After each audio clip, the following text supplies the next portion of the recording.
Hallelujah. ഞാനിവിടെ എത്ര പേർക്ക് സന്തോഷമുണ്ടെന്ന് ചോദിക്കുന്നില്ല. കാരണം നമ്മൾ ദൈവമക്കളായിരിക്കുമ്പോഴത്തേക്കും നമ്മൾ സന്തോഷം എന്ന് പറയുന്നത് ആ ദൈവത്തിൻ്റെ സാന്നിധ്യം അനുഭവിക്കുമ്പോഴും അവൻ്റെ സന്നിധിയിൽ കടന്നു വരുമ്പോഴാണ്. ഹല്ലേലൂയ. ഇന്ന് വചനം ഇങ്ങനെയാണ് പറയുന്നത്, എന്നാൽ നിന്നെ ശരണം പ്രാപിക്കുന്നവരെല്ലാവരും സന്തോഷിക്കും. ഹല്ലേലൂയ. അപ്പം നമ്മുടെ സന്തോഷം എന്ന് പറയുന്നത് ആ ദൈവത്തിൽ ആശ്രയിക്കുന്നതും ആ ദൈവത്തിൻ്റെ കരുതലിലും കൂടി കടന്നു പോകുമ്പോഴാണ്. ഹല്ലേലൂയ.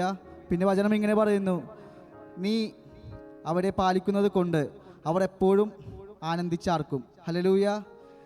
നിന്റെ നാമത്തെ സ്നേഹിക്കുന്നവർ നിന്നിൽ ഉല്ലസിക്കും. ഹല്ലേലൂയ.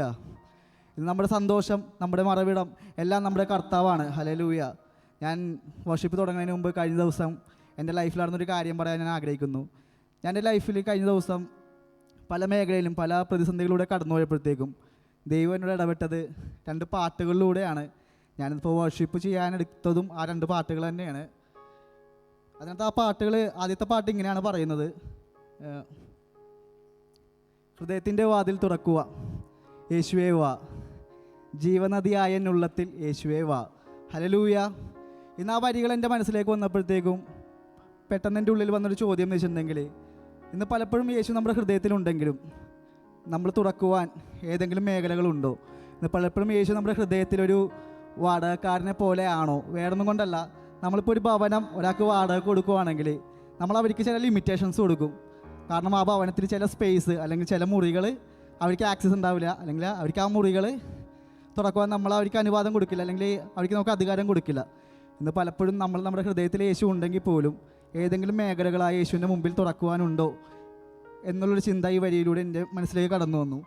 പിന്നെ അടുത്ത വരി പറയുന്നത് ഇങ്ങനെയാണ്, എൻ്റെ കരച്ചിലിൻ്റെ ശബ്ദം കേൾക്കുന്നവനും എൻ്റെ കണ്ണുനീർ കടന്നു പോകാത്തവനും യേശു മാത്രമാണ്. ഹല്ലേലൂയ.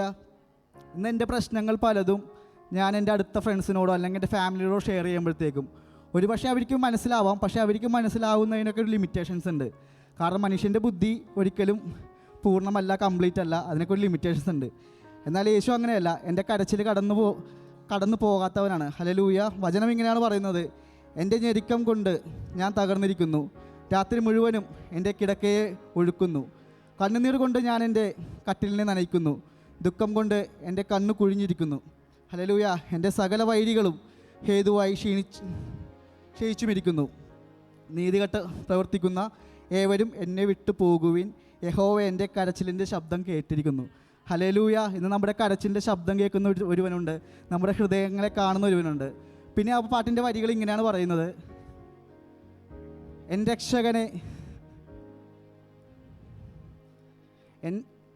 രക്ഷകനെ നിന്നിൽ അഭയം ചൊല്ലുന്നു, എൻ കർത്താവേ നീ മാത്രം എനിക്ക് ആശ്രയം. ഹല്ലേലൂയ. ഇന്ന് നമ്മൾ യെശയ്യാവ് വായിക്കാൻ നേരത്തെ അവിടെ ഇങ്ങനെയാണ് പറയുന്നത്, നീ ഭയപ്പെടേണ്ട, നീ വെള്ളത്തിൽ കൂടി കടന്നു പോകുമ്പോൾ ഞാൻ നിൻ്റെ കൂടെയുണ്ട്, നീ നദികളിൽ കൂടി കടക്കുമ്പോൾ അത് നിന്നെ കവിയുകയില്ല. ഹല്ലേലൂയ. നീ തീയിൽ കൂടി നടക്കുമ്പോൾ നീ വെന്തു പോകുകയില്ല, അഗ്നിജ്വാല നിന്നെ ദഹിപ്പിക്കുകയുമില്ല. നിൻ്റെ ദൈവമായ ഇസ്രായേലിൻ്റെ പരിശുദ്ധനുമായ യഹോവ എന്ന ഞാൻ നിൻ്റെ രക്ഷകനാകുന്നു. ഹല്ലേലൂയ. ഇന്ന് ആ രക്ഷകനെ നമ്മുടെ കൂടെ ഉള്ളപ്പോൾ നമ്മൾ ഒന്നിനെയും ഭയപ്പെടേണ്ട, ഞാൻ ആശ്രയിക്കുന്ന എൻ്റെ ദൈവം എൻ്റെ കൂടെയുണ്ട്. ഹല്ലേലൂയ. പിന്നത്തെ പാട്ട് എന്നോട് സംസാരിച്ചതെന്ന് പറയുന്നത്,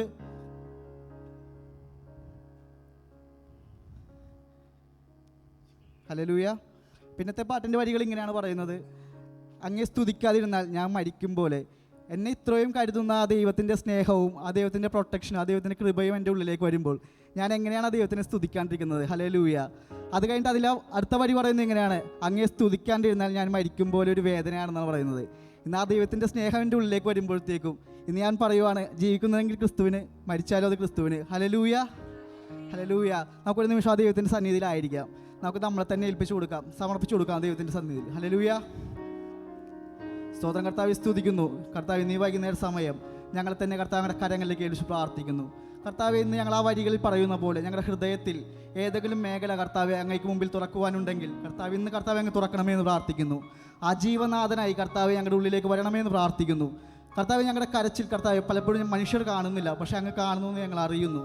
കർത്താവെ, സ്തോത്രം കർത്താവ്. ഇന്ന് ഈ വൈകുന്നേര സമയം ഞങ്ങൾ തന്നെ കർത്താവിൻ്റെ കരങ്ങളിലേക്ക് ഏൽപ്പിക്കുന്നു. ഞങ്ങളങ്ങ് കഴുകണമേ എന്ന് പ്രാർത്ഥിക്കുന്നു.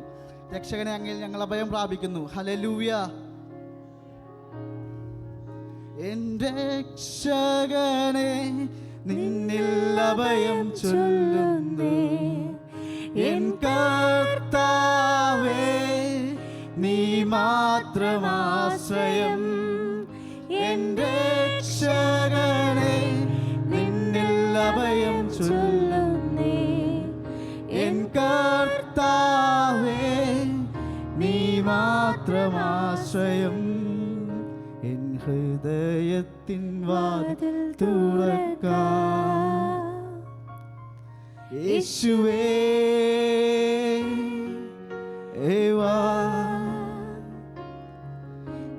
ജീവനാഥനായ എന്നുള്ളത്തിൽ.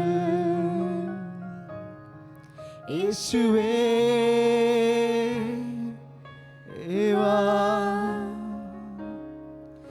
എൻ ഹൃദയത്തിൻ വാതിൽ തുറക്കാം. യേശുവേ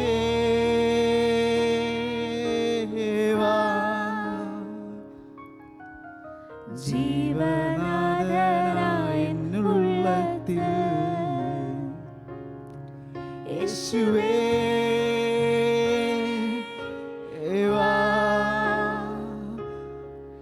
എൻ്റെ രക്ഷകനെ നിന്നിൽ അഭയം ചൊല്ലുന്നു. എൻ കർത്താവേ നീ മാത്രമാ. കരങ്ങളെ ഉയർത്തി നമുക്കൊന്ന് പറയാവോ? രക്ഷകനെ നിന്നിൽ അഭയം ചൊല്ലുന്നു. എൻ കർത്താവേ നീ മാത്രമാശ്രയം.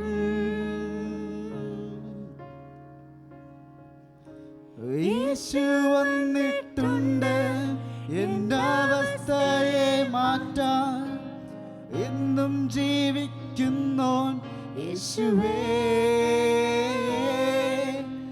യേശു വന്നിട്ടുണ്ട് എൻ്റെ അവസ്ഥയെ മാറ്റാൻ. എന്നും ജീവിക്കുന്നോൻ യേശുവേ.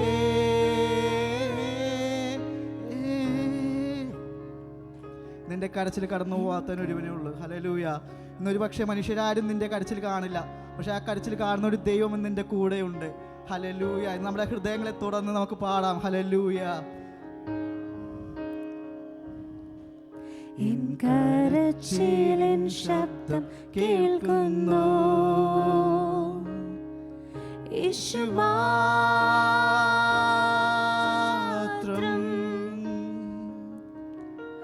എൻ കണ്ണുനീർ കടന്നു പോകാത്തോ. യേശു മാത്രം.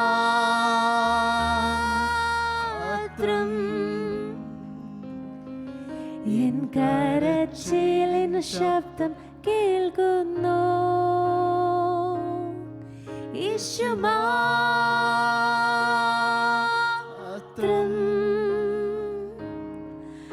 എൻ കണ്ണുനീർ കടന്നു പോകാത്തോ. യേശു മാത്രം.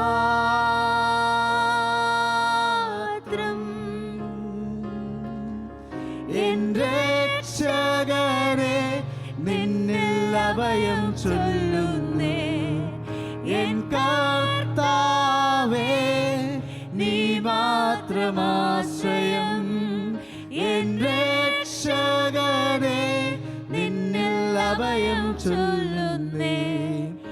എൻ കർത്താവേ നീ മാത്രമാശ്രയം.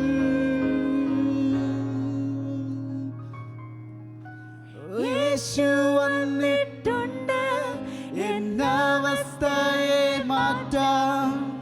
എന്നും ജീവിക്കുന്നോൻ യേശുവേ.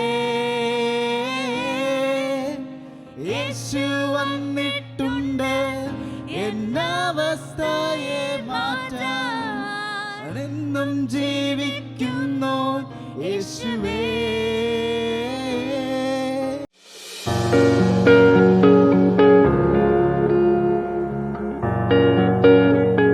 ഞങ്ങൾ ഒരുമിച്ച് അങ്ങോട്ട് പ്രാർത്ഥിക്കാം. പ്രാർത്ഥിക്കുന്ന യേശുവിന്റെ നാമത്തിൽ ഇന്ന് രാത്രി കടന്നു വരുവാൻ തക്കവണ്ണം ഞങ്ങളുടെ പരിശുദ്ധാത്മാവ് ഞങ്ങളെ സഹായിച്ചു. കർത്താവ് ജീവിതത്തിൻ്റെ സാഹചര്യങ്ങൾ പല മേഖലകളായിരുന്നുവെങ്കിലും അവിടെയെല്ലാം കർത്താവ് ക്ഷീണം തരാതെ അസ്വസ്ഥതകളൊന്നുമില്ലാതെ കർത്താവ് നിന്നെ സമാധാനത്തോടു കൂടി തന്നെ ഇന്ന് പകൽക്കാലം മുഴുവൻ കഴിപ്പാനും കർത്താവ് കൃപ നൽകി. ഇന്ന് രാത്രിയിൽ കർത്താവ് ഞങ്ങൾക്ക് വചനം കേൾപ്പാൻ തക്കവണ്ണം ഞങ്ങളുടെ ഹൃദയങ്ങളെ ഒരുക്കുവാൻ സ്വർഗ്ഗം ഒരു വട്ടം കൂടി ഇടയാക്കണമേ എന്ന് അങ്ങോട്ട് പ്രാർത്ഥിക്കുകയാണ്. അവിടുത്തെ പരിശുദ്ധാത്മാവ് എല്ലാ ഹൃദയങ്ങളിലും എല്ലാ ഹൃദയങ്ങളോടും സംസാരിക്കണം, എല്ലാ ഹൃദയത്തോടും ഇടപെടണം. കർത്താവ് എല്ലാ ഹൃദയങ്ങളും ശാന്തമാക്കി തീർക്കുവാൻ ഞാൻ സ്വർഗ്ഗത്തോട് പ്രാർത്ഥിക്കുകയാണ്. കർത്താവ് ഇന്ന് രാത്രിയിലും ഞങ്ങൾ പഠിച്ചുകൊണ്ടിരിക്കുന്ന അവിടുത്തെ ആത്മാവ് ഞങ്ങളെ പഠിപ്പിക്കുന്ന വിഷയത്തുള്ള ബന്ധത്തിൽ വീണ്ടും പഠിക്കുവാൻ ഞങ്ങൾ ഏറെ വാഞ്ചയോടെ കാത്തിരിക്കുക. ഞങ്ങൾ പ്രസംഗിക്കുന്ന അടിയനും കർത്താവ് കേൾക്കുന്ന സഹോദരങ്ങൾക്ക് എല്ലാവർക്കും ഒരുമിച്ച് പഠിക്കുവാൻ ഇന്ന് രാത്രിയിൽ പരിശുദ്ധാത്മാവ് ഞങ്ങളെ ഒരുക്കുന്ന കൃപക്കായി നന്ദി പറയാണ്. വഴിയാത്രയിലായിരിക്കും ഞങ്ങളുടെ സഹോദരന്മാരെ വേഗത്തിൽ കൂട്ടിവരുത്തണമേ. കർത്താവിൻ്റെ ആത്മാവരെ സഹായിക്കണം, വേഗത്തിൽ എത്തിച്ചേരുവാൻ അവർക്ക് കൃപ കൊടുക്കണം. അവരുടെ ആവശ്യങ്ങൾ അവരെ കൂടെ ഇന്ന് വേഗത്തിൽ എത്തിച്ചേരുവാൻ അങ്ങ് അവിടെ കൃപ കൊടുക്കുന്ന കൃപക്കായി നന്ദി പറയുന്നു, ഏൽപ്പിക്കുന്നു യേശുവിന്റെ നാമത്തിൽ തന്നെ. ആമേൻ, ആമേൻ, ആമേൻ. നാം പഠിച്ചുകൊണ്ടിരിക്കുന്ന വിഷയം ലോകത്തെക്കുറിച്ചാണ്.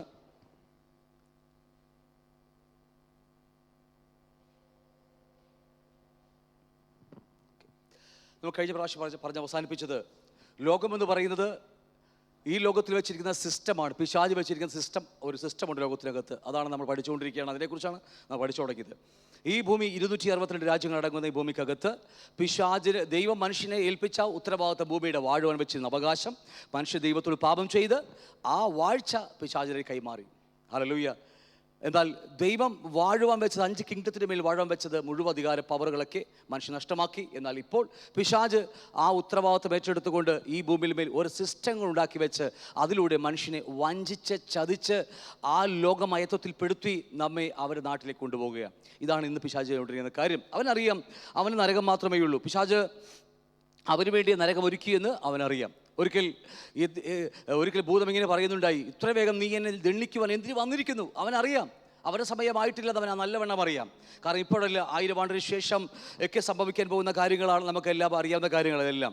പിശാചിനെ കൂട്ടരേക്ക് വഞ്ചിച്ച് കൊണ്ട് തള്ളിക്കളയുന്ന സമയത്തൊക്കെയാണ് അവൻ്റെ അന്ത്യം സംഭവിക്കാൻ പോകുന്നുവെങ്കിലും ഇടയ്ക്ക് ചോദിക്കുന്നുണ്ട്, നിനക്ക് സമയത്തിന് മുമ്പേ നീ എന്നെ ദണ്ഡിക്കുവാൻ വന്നു എന്നൊക്കെ ചോദിക്കുന്നത് അവനറിയാം നല്ലവണ്ണം അവൻ്റെ സമയമല്ലെന്ന്. അപ്പോൾ അതുകൊണ്ട് ആ സമയപരിധിക്കുള്ളിൽ അവൻ്റെ നാട്ടിലേക്ക് പോകുന്നതിന് മുമ്പായിട്ട് അവൻ്റെ ഈ ഭൂമിയിൽ സകല മനുഷ്യരെയും കൊണ്ടുപോകാൻ അവൻ ആഗ്രഹിച്ചുകൊണ്ട് പ്രവർത്തിച്ചു കൊണ്ടിരിക്കുകയാണ്. പ്രത്യേകാൽ പിശാചിനറിയാം, ഈ ലോകത്തിലെ പ്രഭുവിനെ അറിയാം എന്തിനു വേണ്ടിയാണ് ദൈവം ഭൂമിയെ സൃഷ്ടിച്ചുവെന്നും മനുഷ്യർക്ക് ഭൂമിയെ യശയ്യാപ്രവാചകൻ ഇങ്ങനെ വാക്ക് പറയുന്നുണ്ട്, ഭൂമി മനുഷ്യർക്ക് വാഴുവാൻ കൊടുത്തിരിക്കുന്നു. അപ്പോൾ ഈ പുരാതന ഭൂമിയിൽ പാഴും ശൂന്യമായ ഭൂമിക്ക് മുമ്പുണ്ടായ പുരാതന ഭൂമിയിൽ ദൈവം ഭൂമിയിലേക്ക് ഇറങ്ങി വരുമ്പോൾ അവിടെ എല്ലാം കൂടെ ഉണ്ടായിരുന്ന ആളാണ് കെരൂബ് എന്ന് പറഞ്ഞ വ്യക്തി. അവനറിയാം എന്തിനു വേണ്ടി ദൈവം ഭൂമിയെ സൃഷ്ടിച്ചത് അല്ലേ. അപ്പോൾ അതുകൊണ്ട് ആ സൃഷ്ടിപ്പിനെക്കുറിച്ച് നല്ലവണ്ണം അറിയാമായിരുന്നു. ദൈവത്തിൻ്റെ സ്വരൂപത്തിലും സാദൃശ്യത്തിലും മക്കൾ വേണം, അത് ഈ ഭൂമിയിലിട്ടാണ് ദൈവം പണിയാൻ പോകുന്നതൊക്കെ ദൈവം നല്ലവണ്ണം അറിയാമായിരുന്നു. മനുഷ്യനെ സൃഷ്ടിക്കുമ്പോൾ മനുഷ്യൻ എന്തിനു വേണ്ടിയാണ് സൃഷ്ടിക്കാൻ പോകുന്നതൊക്കെ അറിയാവുന്ന വ്യക്തിയാണ് പിശാച്. അതുകൊണ്ട് അവൻ ഉൽപ്പത്തി പുസ്തകം മുതൽ തന്നെ, അല്ലെങ്കിൽ ഏദൻ തോട്ടത്തിൽ ആ കാലഘട്ടം മുതൽ തന്നെ മാനവരാശിയെ ചതിച്ച് വഞ്ചിച്ച് അവൻ്റെ നാട്ടിലേക്ക്, സ്വർഗത്തിലേക്കല്ല നരകത്തിലേക്ക് അവൻ മനുഷ്യനെ കൊണ്ടുപോകാൻ ഒരുക്കൊണ്ടിരിക്കുക. അതിൽ ഒരു തന്ത്രമാണ് അവൻ്റെ, ഏതാണ്? ലോകമെന്ന് പറയുന്ന ഒരു തന്ത്രം. ലോകമെന്ന് പറഞ്ഞാൽ സിസ്റ്റം, ഈ ലോകത്ത് വെച്ചിരിക്കുന്ന സിസ്റ്റങ്ങളാണ്. അതെല്ലാം പല സിസ്റ്റങ്ങളുണ്ട് അതിൽ. അതിലൂടെ മയക്കി വഞ്ചിച്ച് ചതിച്ച് നമ്മളെ കൊണ്ടുപോയിക്കൊണ്ടിരിക്കുകയാണ്. ഞാൻ നിങ്ങൾക്ക് പറഞ്ഞ് മനസ്സിലാവുന്നുണ്ടോ? അപ്പോൾ അതുകൊണ്ട് ഒരു സൈഡിൽ കൂടി പരിശുദ്ധാത്മാവ് നമ്മെ സ്വർഗീയന്മാരാക്കി മാറ്റി സ്വർഗത്തിലേക്ക് കൊണ്ടുപോകുമ്പോൾ നമ്മുടെ ആകർഷണങ്ങളും നമ്മുടെ ആഗ്രഹങ്ങളൊക്കെ, നമ്മുടെ മോഹങ്ങളും നമ്മുടെ ചിന്തകളും വിചാരങ്ങളും ഇഷ്ടങ്ങളൊക്കെ ആ സ്വർഗീയ തലത്തിലേക്ക് മാറ്റിക്കൊണ്ട് ഒരു വശത്ത് ഒരാത്മാവ് പ്രവർത്തിക്കുമ്പോൾ മറു സൈഡിൽ ഏത് വിധേനയും വിട്ടുകൊടുക്കത്തില്ല. എന്നെ നരകത്തിലേക്ക് തള്ളിവിടാൻ തക്കവണ്ണം ദൈവം എന്നെ തള്ളിവിട്ടിരിക്കുക. ഞാൻ പോകുന്നതിന് മുമ്പായി ദൈവത്തിൻ്റെ മക്കളെയും കൊണ്ടുപോകുന്ന വാശി പിടിച്ചുകൊണ്ട് അലർന്ന സിംഹത്തെ പോലെ നടന്നുകൊണ്ടിരിക്കുന്ന ഒരു വ്യക്തിയാണ് പിശാച്. അതുകൊണ്ട് ഏത് വിധേനയും അവൻ തകർത്തുകൊണ്ടിരിക്കുക. പ്രത്യേകാൽ ജാതീയ മക്കളെ അവന് വലിയ നോട്ടമില്ല, കാരണം അവരെല്ലാവരും അവൻ്റെ അടിമകളാണ്. ഹല്ലേലൂയ. അവരെ ഒരു കാലഘട്ടത്തിൽ അവരെ മോഹിച്ച് വശീകരിച്ച് അവൻ്റെ അകത്ത് കയറി കൺട്രോൾ ചെയ്ത് അവനെ വശീകരിച്ച് ഒരു പാപത്തിൻ്റെ സ്വഭാവത്തിൽ അവനാക്കിക്കഴിഞ്ഞാൽ പിന്നെ അവൻ്റെ ജീവിതം ആ സ്വഭാവത്തിൻ്റെ ജീവിതമായി മാറി. പിന്നെ ഒരിക്കലും അവൻ അവിടെ നിന്ന് വിട്ടുമാറത്തില്ല. പിന്നെ മാറണമെങ്കിൽ കർത്താവിൻ്റെ വചനം കയറണം. കർത്താവ് അറിയാതെ ഒരിക്കലും ആ സ്വഭാവം മാറത്തില്ല. ഞാൻ പറഞ്ഞ് മനസ്സിലാവുന്നുണ്ടോ? അപ്പോൾ അതുകൊണ്ട് അവനിപ്പോൾ പ്രവർത്തിക്കുന്ന ഏറ്റവും മുഴുവനും സഭകളിൽ അല്ലെങ്കിൽ വീണ്ടും ജനിക്കപ്പെട്ട ദൈവകുഞ്ഞുങ്ങളിലാണ്. അവൻ ദൈവകുഞ്ഞുങ്ങളിലേക്ക് കൊടുക്കുന്നത് മുഴുവനും ലോകമാണ് കുത്തിക്കയറ്റുന്നത്. അവിടെ ലോകത്തിൽ നമുക്ക് പിന്നീട് പഠിച്ചുകൊണ്ടിരിക്കുക നമ്മൾ. കൺമോഹം, ജഡമോഹം, ജീവനത്തിൻ്റെ പ്രതാപം, ഇത് മൂന്നും എവിടെയുള്ളതാ? ലോകത്തിലുള്ളതാണ്. അല്ലെ അല്ലേ ലോകത്തെയും ലോകത്തിലുള്ളതിനെയും. അവൻ ലോകത്തിലുള്ളതെന്ന് പറഞ്ഞാൽ ജഡമോഹം, കൺമോഹം, ജീവനത്തെ പ്രതാപം, ഇത് മുഴുവനും അവൻ കൊടുത്തുകൊണ്ടാണ് ഇന്ന് ക്രിസ്തീയ മക്കളെ അല്ലെങ്കിൽ വീണ്ടും ജനിക്കപ്പെട്ട വിശ്വാസികളെ തകർത്തുകൊണ്ടിരിക്കുന്നത്. ഞാൻ പറഞ്ഞാർത്ഥം മനസ്സിലാവുന്നതിലേക്ക്. അപ്പോൾ അതുകൊണ്ട് നമ്മൾ പഠിച്ചുകൊണ്ട് തുടങ്ങിയിരിക്കുന്നത് അതിനെക്കുറിച്ചാണ്. നമ്മൾ അതിനെക്കുറിച്ച് പറഞ്ഞുകൊണ്ടിരിക്കുക. ഇപ്പോൾ നമുക്ക് മുന്നോട്ട് കടന്നു പോകാം. ഞാൻ പറഞ്ഞ് അവസാനിപ്പിച്ചത് ഇവിടെയാണ്. ഇസ്രായേൽ മക്കൾ 40 വർഷം മരുഭൂമിയിൽ ഇട്ട് കറക്കി. കാരണം അവരുടെ ഉള്ളിൽ നിന്ന് ലോകം പോകാൻ വേണ്ടിയാണ്. നമുക്കറിയാം ഈ താഴെ പറയുന്ന വാക്യങ്ങളൊന്നും നമുക്ക് എടുക്കാൻ സമയമില്ല. പുറപ്പാട് പുസ്തകം 12-ാം അധ്യായം 1-ാം വാക്യത്തിൽ പെസഹ ആചരിച്ചുകൊണ്ട് ദൈവം അവരെ മിസ്രൈമിൽ നിന്ന് വിടുവിച്ചു. നമ്മളെയും അതുപോലെ കുഞ്ഞാടിൻ്റെ രക്തത്താൽ വിടുവിച്ചു. എവിടെ നിന്ന് വിടുവിച്ചത്? മിസ്രൈമിൽ നിന്ന് വിടുവിച്ചത്. നമ്മളെല്ലാം നമ്മൾ ലോകത്ത് നിന്ന് വിടുവിച്ചു, അവരെ മിസ്രൈമിൽ നിന്ന് വിടുവിച്ചു. വഴിയാത്രയിൽ അവർ പിറുപിടുക്കാൻ തുടങ്ങി. നമുക്കറിയാം ഈ പുറപ്പാട് 15-ാം അധ്യായം ഈ കൈപ്പള്ള വെള്ളമൊക്കെ കൊടുക്കുന്ന അനുഭവങ്ങൾ അവിടെ ഇഷ്ടംപോലെയുണ്ട്. 36, എൻ്റെ ഓർമ്മ ശരിയാണെങ്കിൽ പണ്ട് പഠിച്ചതാ, എന്നാലും ഓർമ്മയിൽ നിന്ന് ശരിയാണെങ്കിൽ 36 സ്ഥലങ്ങളിലൂടെയാണ് ഇസ്രായേൽ മക്കൾ ദൈവം മരുഭൂമിയിൽ കൂടി കടത്തിക്കൊണ്ടുപോയത്. ഓരോ സ്ഥലങ്ങൾക്കും അതിൻ്റേതായ അർത്ഥങ്ങളും വ്യാപ്തിയുമുണ്ട്. പണ്ട് പഠിച്ചതാ, എവിടെയൊക്കെ പണ്ട് പ്രസംഗിച്ചതാ, ഞാൻ വിട്ടുപോയ കാര്യം മറന്നുപോയി. എങ്കിൽ പോലും 36 എൻ്റെ ഓർമ്മ ശരിയാണെങ്കിൽ 36 സ്ഥലങ്ങളിലൂടെയൊക്കെ ദൈവം, എൻ്റെ ഓർമ്മ ശരിയാണെങ്കിൽ, കടത്തിക്കൊണ്ടുപോകുക. ഓരോരോ ഹെരോബ് അത് പറഞ്ഞ ഓരോ സ്ഥലങ്ങളിൽ കടത്തിക്കൊണ്ടുപോകുമ്പോൾ അവിടെയൊക്കെ ഇസ്രായേൽ മക്കൾ പിറുപിറുത്ത് ദൈവത്തോട് അകന്നു പോകുന്നതൊക്കെ കാണാൻ കഴിയും. എന്തുമാകട്ടെ, അങ്ങനെ ദൈവം അവർ ഒരു മരുയാത്രയിൽ അവർ ദൈവത്തോട് മറുതലിക്കുന്നത് കാണാൻ കഴിയും.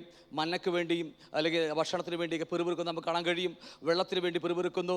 അവസാനം അവർ കാളക്കുട്ടിയെ ആരാധിക്കുന്നതൊക്കെ നമുക്ക് കാണാൻ കഴിയും. വെറും 11 ദിവസം കൊണ്ട് മാത്രം മിസ്രൈമിൽ നിന്ന് വാഗ്ദത്ത കനാലിൽ എത്തിച്ചേരേണ്ട ഇസ്രായേൽ മക്കൾ വെറും 11 ദിവസം കൊണ്ട് മാത്രം. പക്ഷേ അവർ ഏതാണ്ട് 13,880 ദിവസം അല്ലെങ്കിൽ 40 വർഷം ദൈവം അവരെ മരുഭൂമിയിൽ കറക്കി കളഞ്ഞു. അല്ലേ, നമുക്കറിയാവുന്ന കാര്യമാണ്. ഒരു 11 ദിവസം കൊണ്ട് മാത്രം മിസ്രൈമിൽ നിന്ന് വാഗ്ദത്ത കനാലിൽ എത്തിച്ചേരേണ്ട ദൈവമക്കൾ അല്ലെങ്കിൽ ഇസ്രായേൽ മക്കൾ അവരെ ദൈവം 13,830 വർഷം മരുഭൂമിയിൽ കറക്കി. കാരണം ദൈവത്തിന് അത്ഭുതകരം കണ്ടിറങ്ങിയ ആൾക്കാരാണ്. 10 ബാധകളൊക്കെ അടക്കുമ്പോൾ ദൈവത്തിന് അത്ഭുതകരം കണ്ട ആൾക്കാരാണ് അവർ ചെങ്കടൽ കടത്തി വിവാദിച്ച് മരുഭൂമിയിൽ കൊണ്ടുവന്ന ആൾക്കാരാണ്. എന്നിട്ട് പോലും അവരുടെ അകത്തുനിന്ന് മിസ്രൈം പോയില്ല, ലോകം കടന്നു പോയില്ല. അതാണ് ഏറ്റവും വലിയ പ്രശ്നം. ഈ വേദപുസ്തകത്തിൽ ഏറ്റവും അടിസ്ഥാനപരമായ പ്രശ്നം അവിശ്വാസം. ഈ പറഞ്ഞ പോലെ ലോകം, ഹൃദയത്തിനകത്ത് ലോകമാണ്. അവിശ്വാസം കേട്ടിട്ടുണ്ടോ? അവിശ്വാസം എന്ന മഹാവിപത്ത് നമുക്ക് വരാതിരിപ്പാൻ എബ്രായ ലേഖ കർത്താവ് എഴുതി വെച്ചിരിക്കുന്ന വലിയ കാര്യമാണത്, അവിശ്വാസം. പഠിക്കാം, നമുക്ക് അതിനെക്കുറിച്ചൊക്കെ സമയമുള്ളവർ ചിന്തിക്കാം. അപ്പോൾ എന്തുമാകട്ടെ, ഒരു 11 ദിവസം കൊണ്ട് എത്തിച്ചേരേണ്ട ദൈവമക്കൾ 40 വർഷം 13,880 ദിവസങ്ങൾ അവരെ മരുഭൂമിയിട്ട് കറക്കിയത് അവർക്ക് ദൈവത്തിനറിയാൻ വേണ്ടിയല്ല. ദൈവത്തിന് നമ്മുടെ ഭാവിയും ഭൂതവും വർത്തമാനമൊക്കെ അറിയുന്ന ദൈവമാണ് നമ്മുടെ ദൈവം. ഹല്ലേലൂയ. ഈ ജനത്തിന് അവരുടെ കുറവുകൾ അവർക്ക് വെളിപ്പെടുത്തി കൊടുക്കാൻ വേണ്ടി മാത്രമാണ് ദൈവം ചെയ്തത്. പറഞ്ഞർത്ഥം മനസ്സിലാവുന്നുണ്ടോ? ദൈവത്തിന് ഒരിക്കലും അറിയേണ്ട ആവശ്യമില്ല, എന്നെയും നിങ്ങളെയും ഒന്നും അറിയേണ്ട ആവശ്യമില്ല. അവൻ്റെ പേരാ സർവ്വജ്ഞാനി. ഞാൻ ലോകത്തിലുണ്ടാകുമ്പോൾ എൻ്റെ പേര് ലോകത്തിൽ എഴുതുമ്പോൾ തന്നെ അവനറിയാം എൻ്റെ ഭാവി എന്താണെന്ന്, എൻ്റെ ഒടുക്കം എന്താണെന്ന് അവനറിയാം.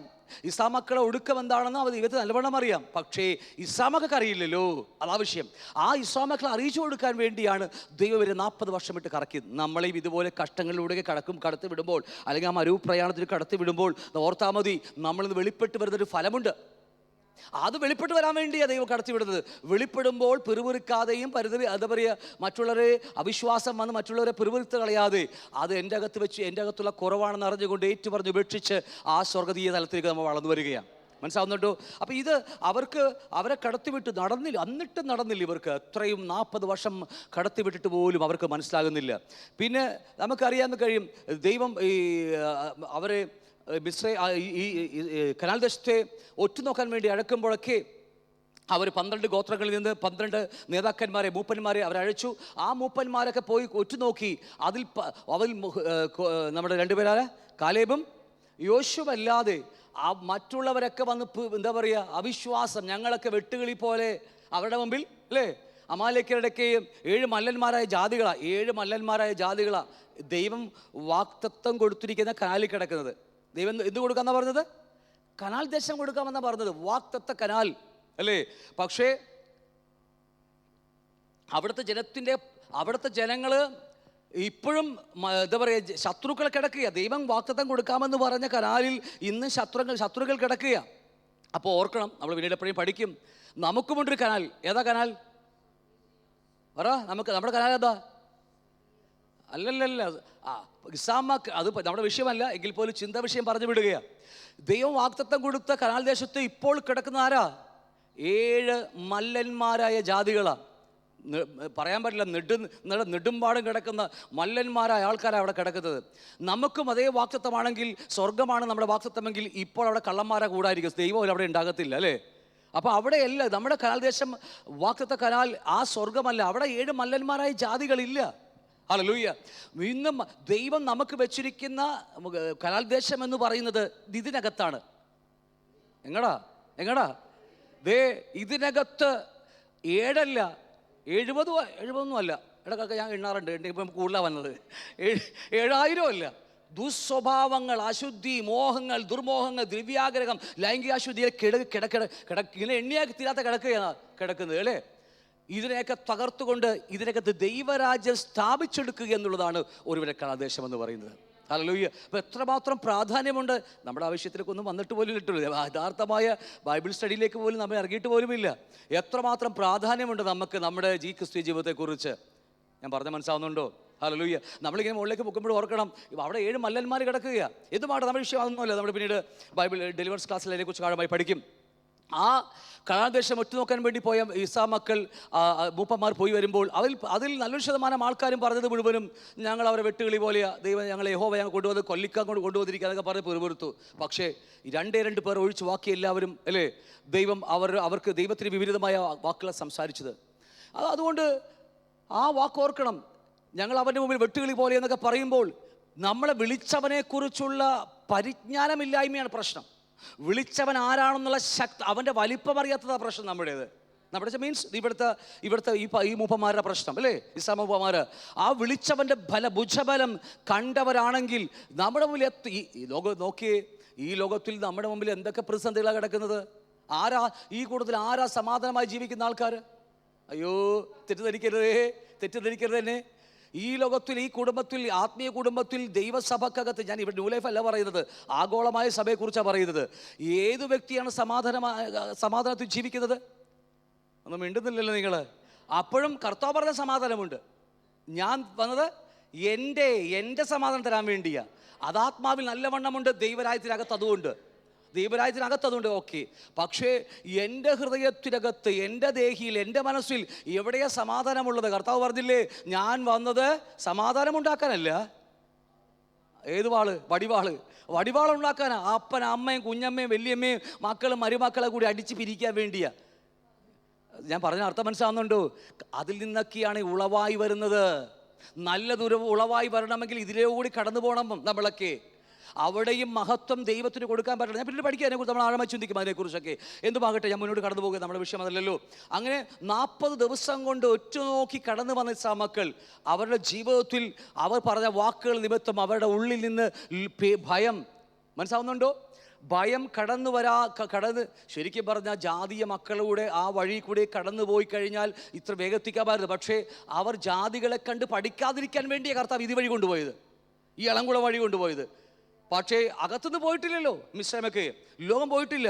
അതുകൊണ്ട് 40 ദിവസത്തിന് 40 വർഷമിട്ട് 13:25 സംഖ്യാപുസ്തകം, അവിടെ 40 ദിവസത്തിന് 40 വർഷം ദൈവം മരുഭൂമിയിലിട്ട് അവരെ എന്താ പറയുക കറക്കി അല്ലേ. ഇത് വേറൊന്നിനുമല്ല. 25 വാക്യം പറയുന്നു, അവർ 40 ദിവസം കൊണ്ട് ദേശം ഒറ്റുനോക്കി കഴിഞ്ഞ് മടങ്ങി വന്നു. പക്ഷേ അവർ പറഞ്ഞ വാക്കുകൾ ദൈവഹിതപ്രകാരമല്ലാത്ത വാക്കുകൾ. പോസിറ്റീവ് വാക്ക് നെഗറ്റീവ് വാക്കിൻ്റെ കാര്യമല്ലേ ഞാൻ പറയുന്നത്. ലോകക്കാർ പറയുന്ന എന്താ ബ്രദറെ പോസിറ്റീവ് പറയുന്നത്, പോസിറ്റീവ് വാക്ക് പറയുന്നത് എന്താ ബ്രദറെ നെഗറ്റീവ്? ആ വാക്കേ നമ്മുടെ ജീവിതത്തിലില്ല. നമുക്ക് പോസിറ്റീവും ഇല്ല നെഗറ്റീവും ഇല്ല. നമുക്ക് ഒന്നേ ഉള്ളൂ, വിശ്വാസത്തിൻ്റെ വാക്കുകൾ അല്ലെങ്കിൽ അവിശ്വാസത്തിൻ്റെ വാക്കുകൾ. ഹല്ലേലൂയ. അപ്പോൾ ഈ അവിശ്വാസത്തിൻ്റെ വാക്കുകൾ നിമിത്തം ദൈവം വരെ 40 ദിവസത്തിന് പകരം 40 വർഷം മരുഭൂമിയിൽ കറക്കിയത് അതും ദൈവസ്നേഹം കൊണ്ട് തന്നെയാണ്. ഹല്ലേലൂയ. ദൈവത്തിന് പർദീസിൽ എത്തിക്കണമെങ്കിൽ ദൈവത്തിന് അകത്ത് ലോകം കിടക്കുന്ന ഒരു മനുഷ്യനെ എത്തിക്കാനല്ല ആഗ്രഹം. അകത്ത് ദൈവസ്നേഹവും ദൈവത്തിൻ്റെ വിശുദ്ധിയും തികവുള്ളവരെത്തിക്കാൻ ദൈവത്തെ ആഗ്രഹിക്കുന്നത്. പറഞ്ഞ മനസ്സിലാവുന്നുണ്ടോ? രക്ഷിച്ച സമയത്ത് സ്വർഗത്തിൽ കൊണ്ടുപോയിരുന്നെങ്കിൽ സുഖമായിരുന്നില്ലേ? പക്ഷേ ദേഹിയിൽ മാറ്റമില്ലല്ലോ നമുക്ക്. അപ്പം അതുകൊണ്ട് ഈ സഭാജീവിതത്തിൽ നമ്മളെ കടത്തിവിടുന്നത് ദേഹിയുള്ള അശുദ്ധിയൊക്കെ മാറ്റി യേശുവിനെ പോലെയായി മാറാൻ വേണ്ടിയാണ്. ഹല്ലേലൂയ. അങ്ങനെയുള്ളവർ അവിടെ പോയാൽ കൊടി പിടിക്കത്തില്ല. അവിടെ പോയാൽ കൊടി പിടിക്കത്തില്ല. കാരണം അകത്ത് ഈ ക്രിസ്ത്യൻ ജീവിതം വളരെ പ്രാധാന്യമുള്ള ജീവിതമാണ്. അല്ലെ, ഇവിടെയാണെങ്കിൽ നമുക്കറിയാം അപ്പൊലോസിന്റെ പക്ഷക്കാരൻ, കേഫാവിന്റെ പക്ഷക്കാരൻ, മറ്റേ പക്ഷക്കാരല്ലേ. ഈ കൂട്ടർ അവിടെ പോയ എന്തായിരിക്കും സ്ഥിതി അല്ലേ? പറ. ദൂതന്മാരെ കൂട്ടുപിടിച്ച് വേണമെങ്കിൽ ആ കൂട്ടർ മറ്റേ അവരെ പിടി വേറെ കൂട്ടുണ്ടാക്കുക അവർ വേണമെങ്കിൽ. അതുകൊണ്ട് ഈ ജീവിതം അത്ര പ്രാധാന്യമുണ്ട്. ദൈവം നമ്മളെ ആ ഇസ്രായേൽ മക്കളെ മരുഭൂമിയിൽ കടത്തിവിട്ട് അവരെ പരിശോധിച്ചു. എന്നിട്ടും നോക്കണം, ശ്രദ്ധിക്കണം, എന്നിട്ടും അവർ മനസ്സാന്തരപ്പെടാഞ്ഞത് കൊണ്ട് നമുക്കറിയാം 1 Corinthians 10 5 വാക്യത്തിൽ പറയുന്നു, അവിടെ ദൈവം തന്നെ അവരെ മരുഭൂമിയിൽ തള്ളിയിട്ട് കൊന്നുകളഞ്ഞു. കൈ ഉയർത്തി സത്യം ചെയ്തു, നീയൊന്നും എന്ത് ചെയ്തില്ല, അവകാശം സ്ഥാപിക്കാതെ കൈ ഉയർത്തി സത്യം ചെയ്തു കളഞ്ഞു ദൈവം. കാരണം എത്ര അനുഭവങ്ങൾ ദൈവം അവർക്ക് കൊടുത്തെന്നറിയാമോ? വിളിച്ചവനെക്കുറിച്ചുള്ള പരിജ്ഞാനമില്ലായ്മയാണ് നമ്മുടെ പ്രശ്നം അല്ലേ അവർക്ക് സംഭവിച്ചു പോയത്. എന്നിട്ടും അവർ മരുഭൂമിയിൽ പട്ടുപോയി. അതുകൊണ്ട് കർത്താവ് പുതിയ നിയമസഭയിൽ പഠിപ്പിക്കുന്നത് 80% രക്ഷിക്കപ്പെട്ടവർ നരകത്തിലേക്കെന്ന് പറയാൻ കാരണം ഇതൊക്കെ കൊണ്ട് തന്നെയാണ്. ഞാൻ പറഞ്ഞ അർത്ഥം മനസ്സിലാകുന്നുണ്ടോ? ലാഘവത്തോടെ ക്രിസ്തു ജീവിതം എടുക്കരുത്, ഒരു ലാഘവത്തോടെ എടുക്കരുത്. നമ്മുടെ ഹൃദയങ്ങൾ അത്രമാത്രം ഒരുപാട് ആ കനദേശം പിടിച്ചടക്കാൻ നമുക്ക് ഒരുപാടുണ്ട്. ഇതൊക്കെ നമ്മൾ ഡെലിവറൻസ് ക്ലാസ്സിൽ പഠിക്കുന്നതിനെക്കുറിച്ച് എല്ലാം. ഹല്ലേലൂയ. ഒട്ടനവധി 7 അല്ല 70 അല്ല പറ, ഇതിനകത്ത് എന്തൊക്കെയാണുള്ളത്? എത്രയുള്ളത്? 7 അല്ല, കുശുമ കുന്നായ്മ അല്ല, വെറിക്കൂത്ത്, എണ്ണാൻ പറ്റൂല. അതാ കറക്റ്റ് ആക്കി, എണ്ണാൻ പറ്റൂല നമുക്കത്. കാരണം ഓരോന്നും സൗഖ്യമോ അടുത്ത് കർത്താവ് അടുത്ത് പൊക്കിത്തരും. കാരണം എല്ലാം കൂടി പൊക്കിയാലുണ്ടല്ലോ മിക്കവാറും ശവപ്പെട്ടി വേണ്ടി വരും, ഇഷ്ടംപോലെ ശവപ്പെട്ടി വേണ്ടി വരും ഇവിടെ. കാരണം ബോധം കെട്ടി തോന്നില്ല നമ്മൾ. അപ്പോൾ അതുകൊണ്ട് ദൈവം ഓരോന്നോരെ കർത്താവിൻ്റെ കറക്റ്റ് സമയത്ത് ദൈവം നമുക്ക് കാണിച്ചു തരും. അവിടെയെല്ലാം ഇതൊക്കെ വെളിപ്പെടുമ്പോൾ അതിൽ രസിക്കാൻ വേണ്ടിയല്ല, ഓരോ സമയത്ത് ഓരോ കാലഘട്ടത്തിൽ ഓരോന്ന് സൗഖ്യമാകുമ്പോൾ ദൈവം അടുത്ത പാപ സ്വഭാവങ്ങൾ പൊക്കിയാണ് എടുത്തുവിടുന്നത്. അതിൽ കുട്ടിയെപ്പോലെ രസിക്കാൻ വേണ്ടിയല്ല, അത് ദൈവഹിതമല്ലെങ്കിൽ ഏറ്റുപറഞ്ഞ് ഉപേക്ഷിച്ച് മാനസാന്തരപ്പെട്ട് അനുദപിച്ച് ഉപവസിച്ച് അതിനകത്ത് ജഡത്തെ ആത്മാവിൻ്റെ ശക്തി കൊണ്ട് തകർക്കാൻ വേണ്ടിയാണ് വിളിച്ചിരിക്കുന്നത്. ഇന്നൊരു പാപം വെളിപ്പെട്ടാൽ നല്ല പാപം, രസിക്കുന്ന പാപമാണെങ്കിൽ മോശ പറഞ്ഞ പോലെ താൽക്കാലിക ഭോഗത്തിൽ ഉൾപ്പെട്ട് ആ പാപ സ്വഭാവത്തിൽ രസിച്ചിങ്ങനെ പോകുക. നമ്മൾ പറഞ്ഞ മനസ്സാവുന്നുണ്ടോ? നഷ്ടം നമുക്കാണ്. കാരണം അത്രയും സമയം നമ്മുടെ നഷ്ടമായിക്കൊണ്ടിരിക്കും. ഹല്ലേലൂയ. എന്തുമാകട്ടെ, ഞാൻ അവിടെ വിഷയം വിട്ടു പോകണ്ട. അപ്പോൾ ദൈവ മക്കളെ മിസ്രൈമിൽ നിന്ന് വിടുവിച്ചിട്ടും അവരെ മരുഭൂമിയിൽ ദൈവം തന്നെ തള്ളിയിട്ട് കൊന്നു കളഞ്ഞു എന്നാണ് പറയുന്നത്. ഹല്ലേലൂയ. എന്തുമാകട്ടെ, ഇതിനെക്കുറിച്ചൊക്കെ ഒരുപാട് ദുർവ്യാഖ്യാനങ്ങൾ ലോകത്തിൽ ഇഷ്ടം പോലെയുണ്ട്. കാരണം പത്രോസ് ലേഖനത്തിൽ 3-ാം അധ്യായം 4-ാം അധ്യായമൊക്കെ പഠിക്കുമ്പോൾ 2 വാക്യമുണ്ട്. കർത്താവ് ആത്മാവിൽ പാതാളത്തിലേക്ക് ഇറങ്ങിപ്പോയി, കീഴെ പാതാളത്തിൽ പോയിട്ട് നോഹയുടെ കാലഘട്ടത്തിൽ അനുസരണം കെട്ടവരായ ആ മനുഷ്യരോട് പോയി സുവിശേഷം അറിയിച്ചു. തുടർന്ന് ദൈവം ആ മുകളിലേക്ക് പോയി, അപ്പർ ഷിയോളിലേക്ക് പോയി. അവിടെ രക്ഷിക്കപ്പെട്ട അബ്രഹാമിൻ്റെ മടി എന്ന് പറയുന്ന പാതാളത്തിലെ മറ്റൊരു അറയിൽ പോയി അവിടെയും സുവിശേഷം അറിയിച്ചു. അപ്പോൾ ആൾക്കാർ വിചാരിച്ചിരിക്കുന്നത് അനുസരണം കെട്ടവരോട് സുവിശേഷം അറിയിച്ചത് രക്ഷിക്കാൻ വേണ്ടിയെന്നാണ്. ഞാൻ പറഞ്ഞ സ്പീഡ് കൂടിപ്പോയോ? ഇല്ല, അത് എല്ലാവരും സ്ഥിരമായി വായിക്കുന്ന വാക്കാണത് അല്ലേ. ദൈവം കീഴേ പാതാളം, അധമ പാതാളം, ലോവസ്റ്റ് ഷിയോൾ എന്നൊക്കെ പറയുന്ന, ഹേഡീസ് എന്നൊക്കെ പറയുന്ന ആ അധമ പാതാളത്തിലേക്ക് പോയത് സുവിശേഷം പറഞ്ഞത് സത്യം തന്നെയാണ്. പക്ഷേ സുവിശേഷം പറഞ്ഞത് നിങ്ങളോട് കൽപ്പിച്ച പെട്ടകത്തിൽ കടക്കാൻ പറഞ്ഞ പെട്ടകം, അത് നോഹ വെറുതെ പറഞ്ഞതല്ല, ആ പെട്ടകമാണ് നിങ്ങളുടെ മുമ്പിൽ നിൽക്കുന്നത്. ഹല്ലേലൂയ. അവരെ കൊണ്ടുപോകാൻ വേണ്ടിയൊന്നുമല്ല. അങ്ങനെയാണെങ്കിൽ മനുഷ്യരൊക്കെ സ്വർഗത്തിൽ പോയ അല്ലേ, ദുഷ്ട മനുഷ്യരും കള്ളം വ്യഭിചാരികളും കൊലപാതകങ്ങൾ തമ്മിൽ എല്ലാം അവരൊക്കെ സ്വർഗത്തിൽ എങ്ങനെയാണ് പോകുന്നത്? പറഞ്ഞ മനസ്സിലാവുന്നുണ്ടോ? ഇന്ന് അങ്ങനത്തെ ഒരു ഉപദേശത്തിന് നടുവിൽ നമ്മൾ ജീവിക്കുന്നത് മറന്നു പോകരുത്. അതുകൊണ്ട് അതിനെക്കുറിച്ചൊക്കെ എപ്പോഴും നമുക്ക് പിന്നീട് പഠിക്കാം നമുക്ക്. എന്തുമാകട്ടെ, അതുകൊണ്ട് ഈ മിസ്രൈമിൽ നിന്ന് വിടുവിച്ചിട്ടും ദൈവം അവരെ തള്ളിയിട്ട് കൊന്നുകളഞ്ഞെന്നറിയാം. അതുപോലെ യേശുക്രിസ്തുവിൽ കൂടെ നമ്മളെ വിളിച്ചൊരുക്കുകയാണ്. നമുക്കറിയാം നമ്മൾ ലോകക്കാരായിരുന്നു, പക്ഷേ നമ്മളിപ്പോൾ ലോകത്തിൽ നിന്ന് വിടുവിച്ചിരിക്കുകയാണ്. അതുകൊണ്ട് ലൗകികന്മാരായി ജീവിക്കാതെ നാം ആരെപ്പോലെ ജീവിക്കണം? ദൈവത്തിൻ്റെ മക്കളെന്ന നിലയിൽ ജീവിക്കാൻ പഠിക്കണം നമ്മൾ. ഹല്ലേലൂയ. ഇവിടെ ഒരു വലിയ ചോദ്യചിഹ്നമുണ്ട്. എങ്ങനെയാണ് നമ്മൾ ദൈവത്തിൻ്റെ മക്കളായി ജീവിക്കുന്നത്? ഒറ്റ വാക്യത്തിൽ അവസാനിപ്പിക്കാൻ പറയാൻ കഴിയും. കാരണം റോമർ 8-ാം അധ്യായത്തിൽ പറയുന്നുണ്ട്, ദൈവാത്മാവ് നടത്തുന്നവനെല്ലാം ദൈവത്തിൻ്റെ മക്കളാ. ഒറ്റ സത്യമേ ഉള്ളൂ. ഇത് ഞാൻ ഒറ്റ വാക്യത്തിൽ പറഞ്ഞ് അവസാനിപ്പിച്ചെന്നേ ഉള്ളൂ കേട്ടോ. കാരണം ദൈവാത്മാവിനാൽ ജീവിക്കാത്ത ഒരു മനുഷ്യനും ജഡത്തെ തകർക്കാൻ കഴിയില്ല, ലോകമോഹത്തെ തകർക്കാൻ കഴിയത്തില്ല. എന്താ പറയുക അല്ലേ, പിന്നെന്തൊക്കെയാ, ദ്രവ്യാഗ്രഹത്തെ തകർക്കാൻ കഴിയത്തില്ല, ഒന്നിനും കഴിയത്തില്ല. കാരണം ആത്മാവിനാൽ മാത്രമേ ഈ പുതിയ നിയമസഭയ്ക്ക് നമുക്ക് രക്ഷപ്പെടാൻ കഴിയത്തുള്ളൂ. ആത്മാവിനെ എങ്ങനെയാണ് ആത്മാവിനനുസരിച്ച് ജീവിക്കുക എന്നുള്ളത് വേറെ കാര്യമാണ്. ഹല്ലേലൂയ. മനസ്സിലാവുന്നുണ്ടോ? അതുകൊണ്ട് പരിശുദ്ധാത്മാവിനെ അല്ലാതെ ഒരിക്കലും നമുക്ക് കഴിയില്ലത് ക്രിസ്ത്യ ജീവിതം. അങ്ങനെയാണെങ്കിൽ അങ്ങനെ കഴിയുമായിരുന്നെങ്കിൽ പഴയ ഭക്തന്മാരൊക്കെ അങ്ങനെ ചെയ്യാൻ കഴിയുമായിരുന്നു അവർക്കല്ലേ. പക്ഷേ റോമർ 7-ാം അധ്യായത്തിൽ പറയുന്നു കഴിയില്ല. 8-ന്റെ 3-ാം വാക്യത്തിൽ പറയും ജഡത്താലെ ബലഹീന നിമിത്തം അല്ലേ, കഴിയില്ല. നമ്മളെ കൊണ്ട് മാനവരാശിക്ക് ആദമിൻ്റെ മക്കൾക്ക് കഴിയില്ല. ലോകത്ത് ജയിക്കുവാനോ ലോകമോഹങ്ങളെ ജയിക്കുവാനോ കഴിയില്ല. അതുകൊണ്ടാണ് പുത്രൻ ഭൂമിയിൽ വന്ന് മരിച്ച് അവൻ്റെ മരണത്തിലൂടെ നമുക്ക് അവരുടെ ആത്മാവിനെ പകർന്നു തന്നത്. പറഞ്ഞ മനസ്സിലാവുന്നുണ്ടോ? എസ്.കെ. പ്രവേശം 36-ാം അധ്യായം 26-ാം വാക്യത്തിൽ പറയുന്നു, ഞാൻ നിങ്ങൾക്ക് പുതിയ ഹൃദയം തരും, പുതിയ ആത്മാവിനെ തരും. ഞാൻ എൻ്റെ ആത്മാവിനെ നിങ്ങളുടെ ഉള്ളിലാക്കി അല്ലേ നിങ്ങളുടെ ചട്ടങ്ങളിലും പ്രമാണങ്ങളിലും അവിടെ അത്ര എഴുതിയിട്ടുള്ളൂ. പക്ഷേ അവിടെ ഇത്തിരി കൂടെ നമുക്ക് പുതിയ ലേഖനങ്ങൾ പഠിക്കുമ്പോൾ ഇത്തിരിയും കൂടി നമുക്ക് ചേർത്ത് വെക്കാം. അത് മറ്റൊന്നുമല്ല, ആത്മാവിനെ ജഡത്തിലെ പ്രവൃത്തിയിൽ മരിപ്പിക്കാൻ കഴിയും, ആത്മാവിനെ ലോകമോഹങ്ങളെ ജയിക്കാൻ കഴിയും, ആത്മാവിനെ ദിവ്യഗ്രഹത്തെ ജയിക്കാൻ കഴിയും. അവിടേക്ക് അതുകൂടി ചേർത്ത് വെക്കണം നമ്മൾ. പറഞ്ഞ മനസ്സിലാവുന്നുണ്ടോ? പുതിയ നിയമത്തിലെ ജീവിതം തന്നെ വെളിപ്പാട് പുസ്തകം 7 സഭയോട് ദൂത് പറയുമ്പോൾ ആത്മാവ് പറയുന്നത് ചെവിയുള്ളത്. പറഞ്ഞ മനസ്സിലാവുന്നുണ്ടോ? അതുകൊണ്ട് വെളിപ്പാട് പുസ്തകം 13-ാം അധ്യായത്തിൽ ചെവിയുള്ളവൻ കേൾക്കട്ടെ എന്ന് മാത്രം പറഞ്ഞു വെച്ചിരിക്കുന്നു. അവിടെ ആത്മാവ് പറയുന്നു എന്നൊരു വാക്ക് അവിടെ ഇല്ല. കാരണം 13-ാം അധ്യായം നമ്മളിവിടുന്ന് പോയ ശേഷം ഈ 7 വർഷ പീഡകാലത്ത് സംഭവിക്കുന്നത് അവിടെ പരിശുദ്ധാത്മാവിൻ്റെ പ്രവർത്തനം ഇല്ലാത്തത് കൊണ്ടാണ് ആത്മാവ് പറയുന്ന വാക്ക് എടുത്തു കളഞ്ഞിട്ട് ചെവിയുള്ളവൻ കേൾക്കട്ടെ എന്ന് മാത്രം പറഞ്ഞു വെച്ചിരിക്കുന്നത്. ഞാൻ പറഞ്ഞ അർത്ഥം മനസ്സിലാവുന്നുണ്ടോ? എന്തുമാകട്ടെ, ദൈവം നമ്മെ ലോകത്തിന് വിടുവിച്ചത് ഇനി ലൗകികന്മാരെ പോലെ ജീവിക്കാതിരിക്കാൻ വേണ്ടിയാണ് എന്ന് വാക്യങ്ങൾ ഒരുപാടുണ്ട്. ഞാൻ വിട്ടുപോകുക. തൃക്കൈ കൊണ്ട് ലൗകിക പുരുഷന്മാരെ വിടുവിക്കണമേ, അവരുടെ ഓഹരി ഈ ആയുസ്സിൽ ഇന്ന്. കാരണം ഇത് പഠിച്ചതാണ് എങ്കിൽ പോലും ചേർത്ത് വെച്ച് പറഞ്ഞു പോകുകയാണ്. പരിശുദ്ധമായി പ്രേരിപ്പിക്കുന്നത് മാത്രം. നമ്മുടെ ഓഹരി ഇവിടെ അല്ലെന്നും നിങ്ങൾ സത്യമായി തിരിച്ചറിയണം. രക്ഷിക്കപ്പെട്ടവരാണോ? നമ്മുടെ ഓഹരി ഇവിടെ അല്ല. കൊടുത്താൽ കിട്ടും, 1 വെച്ച 10 കിട്ടും, 10 വെച്ച 100 കിട്ടുമെന്ന പരിപാടി ഇവിടെ ഇല്ല നമുക്ക്. ഹല്ലേലൂയ. നമ്മുടെ ഓഹരി സ്വർഗത്തിലാണ്, സ്വർഗത്തിലെ സകല ആത്മീയ അനുഗ്രഹത്താലും. ഹല്ലേലൂയ. ഞാൻ പറഞ്ഞ അർത്ഥം മനസ്സിലാവുന്നുണ്ടോ? അതുകൊണ്ട് നമ്മുടെ ഓഹരി എവിടെയാണോ അവിടെയാണ്. കർത്താവ് പറഞ്ഞില്ലേ, നിന്റെ ഓഹരി എവിടെ ഇരിക്കുന്നു അവിടെ നിന്റെ ഹൃദയം ഇരിക്കും. ഇല്ലേ? നിന്റെ നിക്ഷേപം എവിടെ ഇരിക്കുന്നു അവിടെ നിന്റെ ഹൃദയം ഇരിക്കും. നമ്മുടെ നിക്ഷേപം ഇവിടെയാണെങ്കിലോ, എൻ്റെ ഈ 4 സെൻറ്റ് സ്ഥലവും വീടിലാണ് എൻ്റെ നിക്ഷേപം ഇരിക്കുന്നതെങ്കിലോ, തീർച്ചയായും ഞാൻ ലോകത്തിൽ എവിടെയൊക്കെ കർത്താവിൻ്റെ സുവിശേഷം പറയാൻ പോയാലും എൻ്റെ ഭാര്യ ഇപ്പോൾ ഒറ്റക്കായിരിക്കുമല്ലേ, എൻ്റെ മക്കളിപ്പോൾ എന്ത് ചെയ്യാമായിരിക്കുമല്ലോ എന്നൊക്കെ പറഞ്ഞിങ്ങനെ ആദ്യമായിരിക്കും. ആദ്യം വേണ്ടെന്ന് ഞാൻ പറയുന്നില്ല, എന്തോ അത് നിങ്ങളുടെ ഇഷ്ടം പോലെ എടുത്തോ. എന്നാലും ഞാൻ പറഞ്ഞ അർത്ഥം മനസ്സിലാവുന്നുണ്ടോ? അപ്പം അതും എന്തുമാകട്ടെ, നമ്മുടെ യഥാർത്ഥമായ ഓഹരിയെക്കുറിച്ച് നമ്മൾ തിരിച്ചറിഞ്ഞേ മതിയാകത്തുള്ളൂ. നമ്മുടെ ഓഹരി അത് സ്വർഗത്തിലാണ്. ഹല്ലേലൂയ. ഇവിടെ നമുക്ക് ആവശ്യമായതെല്ലാം കർത്താവരും, ഉണ്ണാനും ഉടുക്കാനും വീടും കാറും എല്ലാം നമുക്ക് കർത്താവ് വെച്ചിട്ടുണ്ട്. പക്ഷേ അതല്ല നമ്മുടെ ഓഹരി അവിടെയാണ്. അതൊക്കെ പുറകെ വരും. എനിക്ക് ഉപയോഗിക്കാൻ വേണ്ടിയാൽ ഉപയോഗിച്ചിട്ട് വലിച്ചെറിഞ്ഞ് കളഞ്ഞേക്ക്. നിങ്ങൾ ഏത് കാറാവും, എത്ര വിലക്കുറി കാറാവട്ടെ, നിങ്ങൾ ആവശ്യമാണെങ്കിൽ നിങ്ങൾ ഉപയോഗിക്കുക. അത് ഉപയോഗിച്ചിട്ട് വലിച്ചെറിഞ്ഞ് കളഞ്ഞേക്ക്. നിങ്ങൾക്കൊരു വലിയ ബംഗ്ലാവ് ദൈവം തന്നു, ഇരിക്കട്ടെ, സന്തോഷം അല്ലേ, അത് ഉപയോഗിക്കുക, മാക്സ് ഉപയോഗിക്കുക. അതുകൊണ്ട് വലിച്ചെറിഞ്ഞ് കളഞ്ഞേക്കത്. കാരണം അതിനൊന്നും എന്നെ സ്വർഗത്തെത്തിക്കാൻ കഴിയത്തില്ല. എനിക്ക് നല്ല ബൈക്കുണ്ട്, നല്ല ബൈക്ക് കർത്താവ് തന്നാൽ വാങ്ങിക്കോ, ഒരു വർഷമില്ല ഇവിടെ. പക്ഷേ അതായിരിക്കരുത് നമ്മുടെ ഹൃദയത്തിൽ.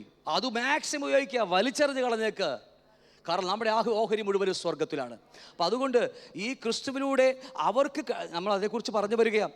ഞാൻ കുറച്ചു മുമ്പ് നമ്മളൊരു വാക്യം പഠിച്ചായിരുന്നു, ഒരു ഓർമ്മ ശരിയാണെങ്കിൽ ഇവിടെ കണ്ടാണെന്നോ,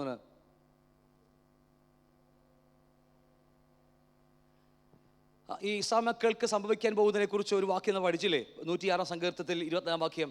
അവർ മനോഹര ദേശത്തെ നിരസിച്ച് കളഞ്ഞു, അവർ വചനത്തെ വിശ്വസിച്ചതുമില്ല, അവർ തങ്ങളുടെ കൂടാരങ്ങളിൽ വെച്ച് പിറുപിറുത്തു, യഹോവയുടെ വചനം കേൾക്കാതെയിരുന്നു. ഹല്ലേലൂയ. കേൾക്കാതെയിരുന്നു. എത്ര 4 കാര്യങ്ങൾ അവിടെ പഴുതു വെച്ചിരിക്കുന്നത്. കാരണം ഇതുകൊണ്ട് മരുഭൂമിയിൽ അവരെ വീഴിക്കും വരെ അവരുടെ സന്തതികളെ ജാതികളിൽ നശിപ്പിക്കുമെന്നും അവരുടെ ദേശങ്ങളിൽ ചിതറിച്ചു കളയുമെന്നും അവർക്ക് വിരോധമായി തൻ്റെ കൈ ഉയർത്തി കർത്താവ് സത്യം ചെയ്ത് കളഞ്ഞു. കാരണം ഒരു കാര്യം ഓർക്കണം, ഈ കാര്യങ്ങൾ നമുക്കുള്ളതാ. മനോഹര ദേശം, നമുക്കുമുണ്ടൊരു ദൈവരാജ്യം. അത് അവിടെ പോയിട്ടില്ല, ഇവിടെ വെച്ച് അനുഭവിക്കണം. അവിടെ പോയിട്ട് അനുഭവിക്കാൻ പോയാൽ ഉള്ള കാര്യം പറയാം, അത് കട്ടപ്പുകയായിരിക്കും. നമുക്ക് ദൈവരാജ്യവും സ്വർഗവും ഇവിടെ വെച്ച് അനുഭവിക്കേണ്ടത്. ഇപ്പോൾ ഇവിടെ വെച്ച് അവനവൻ ശരീരത്തിലിരിക്കുമ്പോൾ, ഞാൻ പറഞ്ഞ അർത്ഥം മനസ്സിലാവുന്നുണ്ടോ? ദൈവരാജ്യവും സ്വർഗവും ദൈവത്തെയും പരിശുദ്ധാത്മാവിനെയൊക്കെ അവിടത്തേക്ക് അനുഭവിക്കുന്നത് ഇവിടെ വെച്ചായിരിക്കണം, അവിടെ പോയിട്ടല്ലത്. ഹല്ലേലൂയ. ഇവിടെ വെച്ച് അനുഭവിക്കുന്നവർക്ക് മാത്രമേ അവിടെ ലഭിക്കത്തുള്ളൂ. കാരണം അതിൻ്റെ ഒരു ഇതാണ്, അവർ മനോഹര ദേശത്തെ നിരസിച്ച് കളഞ്ഞു. കാരണം ഇസ്രായേൽ മക്കൾ 40 വർഷം മരുഭൂമിയിൽ നടക്കുമ്പോഴും അവർക്ക് ഹൃദയത്തിൽ ഒരു പടമുണ്ടാകണം, ഒരു ചിത്രമുണ്ടാകണം. ഏതിനെക്കുറിച്ചാ? ഏതിന് ചിത്രമായിരിക്കണം? ലഭിക്കാൻ പോകുന്ന വാഗ്ദത്ത കനാൽ. ഹല്ലേലൂയ. പക്ഷേ പുറകിൽ അവരുടെ ഹൃദയത്തിൽ അവർ ജനിച്ചപ്പോൾ മുതൽ എഴുതി വെച്ച, വരച്ചു വെച്ച ഒരു ചിത്രമുണ്ട്, മിസ്രയീം. അതിനെ മനഃപൂർവ്വം ത്യജിക്കുകയും പുതിയ ചിത്രം ദൈവത്തിൻ്റെ വചനപ്രകാരം വരച്ച് കൊത്തിവെക്കുകയും ചെയ്യുമ്പോഴാണ് ഒരുവൻ്റെ ജീവിതത്തിൽ മാറ്റം വരുന്നത്. അതുകൊണ്ട് ആ വചനം വായിച്ച് വചനം ഏത് വചനമല്ല, കാണുന്നത് മുഴുവനല്ല. ഇപ്പോൾ പല കരയുന്ന ആൾക്കാരുടെ വചനങ്ങളുണ്ട്, സ്വയം കയ്യിൽ നിന്നിടുന്ന ആൾക്കാരുടെ വചനങ്ങൾ ബൈബിളിലുണ്ട്, അല്ലേ? കയ്യിൽ നിന്നിട്ട് പറയുന്ന ആൾക്കാരുടെ വചനങ്ങൾ നമുക്കുണ്ട്. പൗലോസ് പറയുന്നു, ഇതാ ഞാൻ പറയുന്നു, ഇല്ലേ? കയ്യിൽ നിന്നിട്ട് ദൈവാത്മാവിനാൽ കയ്യിൽ നിന്നിട്ട് പറയുന്ന ആൾക്കാരുണ്ട്, വചനങ്ങളുണ്ട്. ചരിത്രങ്ങളും തോൽവികളും പരാജയങ്ങളും ഇഷ്ടം പോലെ ജയത്തിൻ്റെ ഘോഷങ്ങളിലേക്ക് എത്രയോ വചനങ്ങളുണ്ട്, അല്ലേ? എന്നാൽ ഇതിൻ്റെ ഇടയിൽ തന്നെ മറഞ്ഞ് ഇതിൻ്റെ ഇടയിൽ ജീവനോടെയുള്ള തേജസ്സേറിയ വചനമുണ്ട്, ദൈവരാജ്യത്തിൻ്റെ മർമ്മങ്ങൾ, ആത്മീയ സത്യങ്ങൾ. ഇവിടുത്തെ പരാജയങ്ങളും ഇവിടുത്തെ വിജയങ്ങളും ഇവിടുത്തെ ഘോഷങ്ങളൊക്കെ നമുക്ക് കാണാൻ കഴിയും. നമുക്കിവിടെ പഴനി വായിക്കുമ്പോൾ കാണാൻ കഴിയും. വിതച്ചാൽ 100 മേനി കൊയ്യുന്ന ഭയങ്കര അത്ഭുതങ്ങൾ, ക്ഷാമകാലത്ത് പോറ്റിയ ചരിത്രങ്ങൾ, ഇതൊക്കെയുണ്ട്. ഹന്ന കരഞ്ഞു, അവൾക്ക് ദൈവം കൊടുത്ത വാഗ്ദത്തങ്ങളുണ്ട്, പക്ഷെ എന്നിട്ട് മരിച്ചുപോയി, അല്ലേ? പക്ഷേ ഇതിൻ്റെയൊക്കെ നടുവിൽ ഒരു സത്യമുണ്ട്, തേജസ്സേറിയ ദൈവരാജ്യത്തിൻ്റെ വചനം. ആ വചനമാണ് എന്നെ സ്വർഗീയനാക്കി മാറ്റുന്നത്. അതുകൊണ്ട് ലോകത്തിൽ ഒന്നിനും എന്നെ കഴിയില്ലെന്ന കാര്യം മറന്നു പോകരുത്. അവർ മനോഹരദേശത്തെ നിരസിച്ചു കളഞ്ഞു, അവർ വചനത്തിൽ വിശ്വസിച്ചതുമില്ല. നമ്മുടെ ക്രിസ്തു ജീവിതത്തിന് ഏറ്റവും വലിയ മാധുര്യം വചനം കേൾക്കുകയും അത് വിശ്വസിക്കുകയും ചെയ്യും. പുതിയ നിയമസഭയുടെ ഏറ്റവും അടിസ്ഥാന തൂണാണത്, എന്നറിയാമോ? വിശ്വാസം. ഹല്ലേലൂയ. അപ്പോൾ അതുകൊണ്ട് വിട്ടുപോകുന്നു, ഞാൻ ഇവരോട് കടന്നു പോകുക. പറഞ്ഞ് അവസാനിപ്പിച്ചത് എവിടെയാണ്?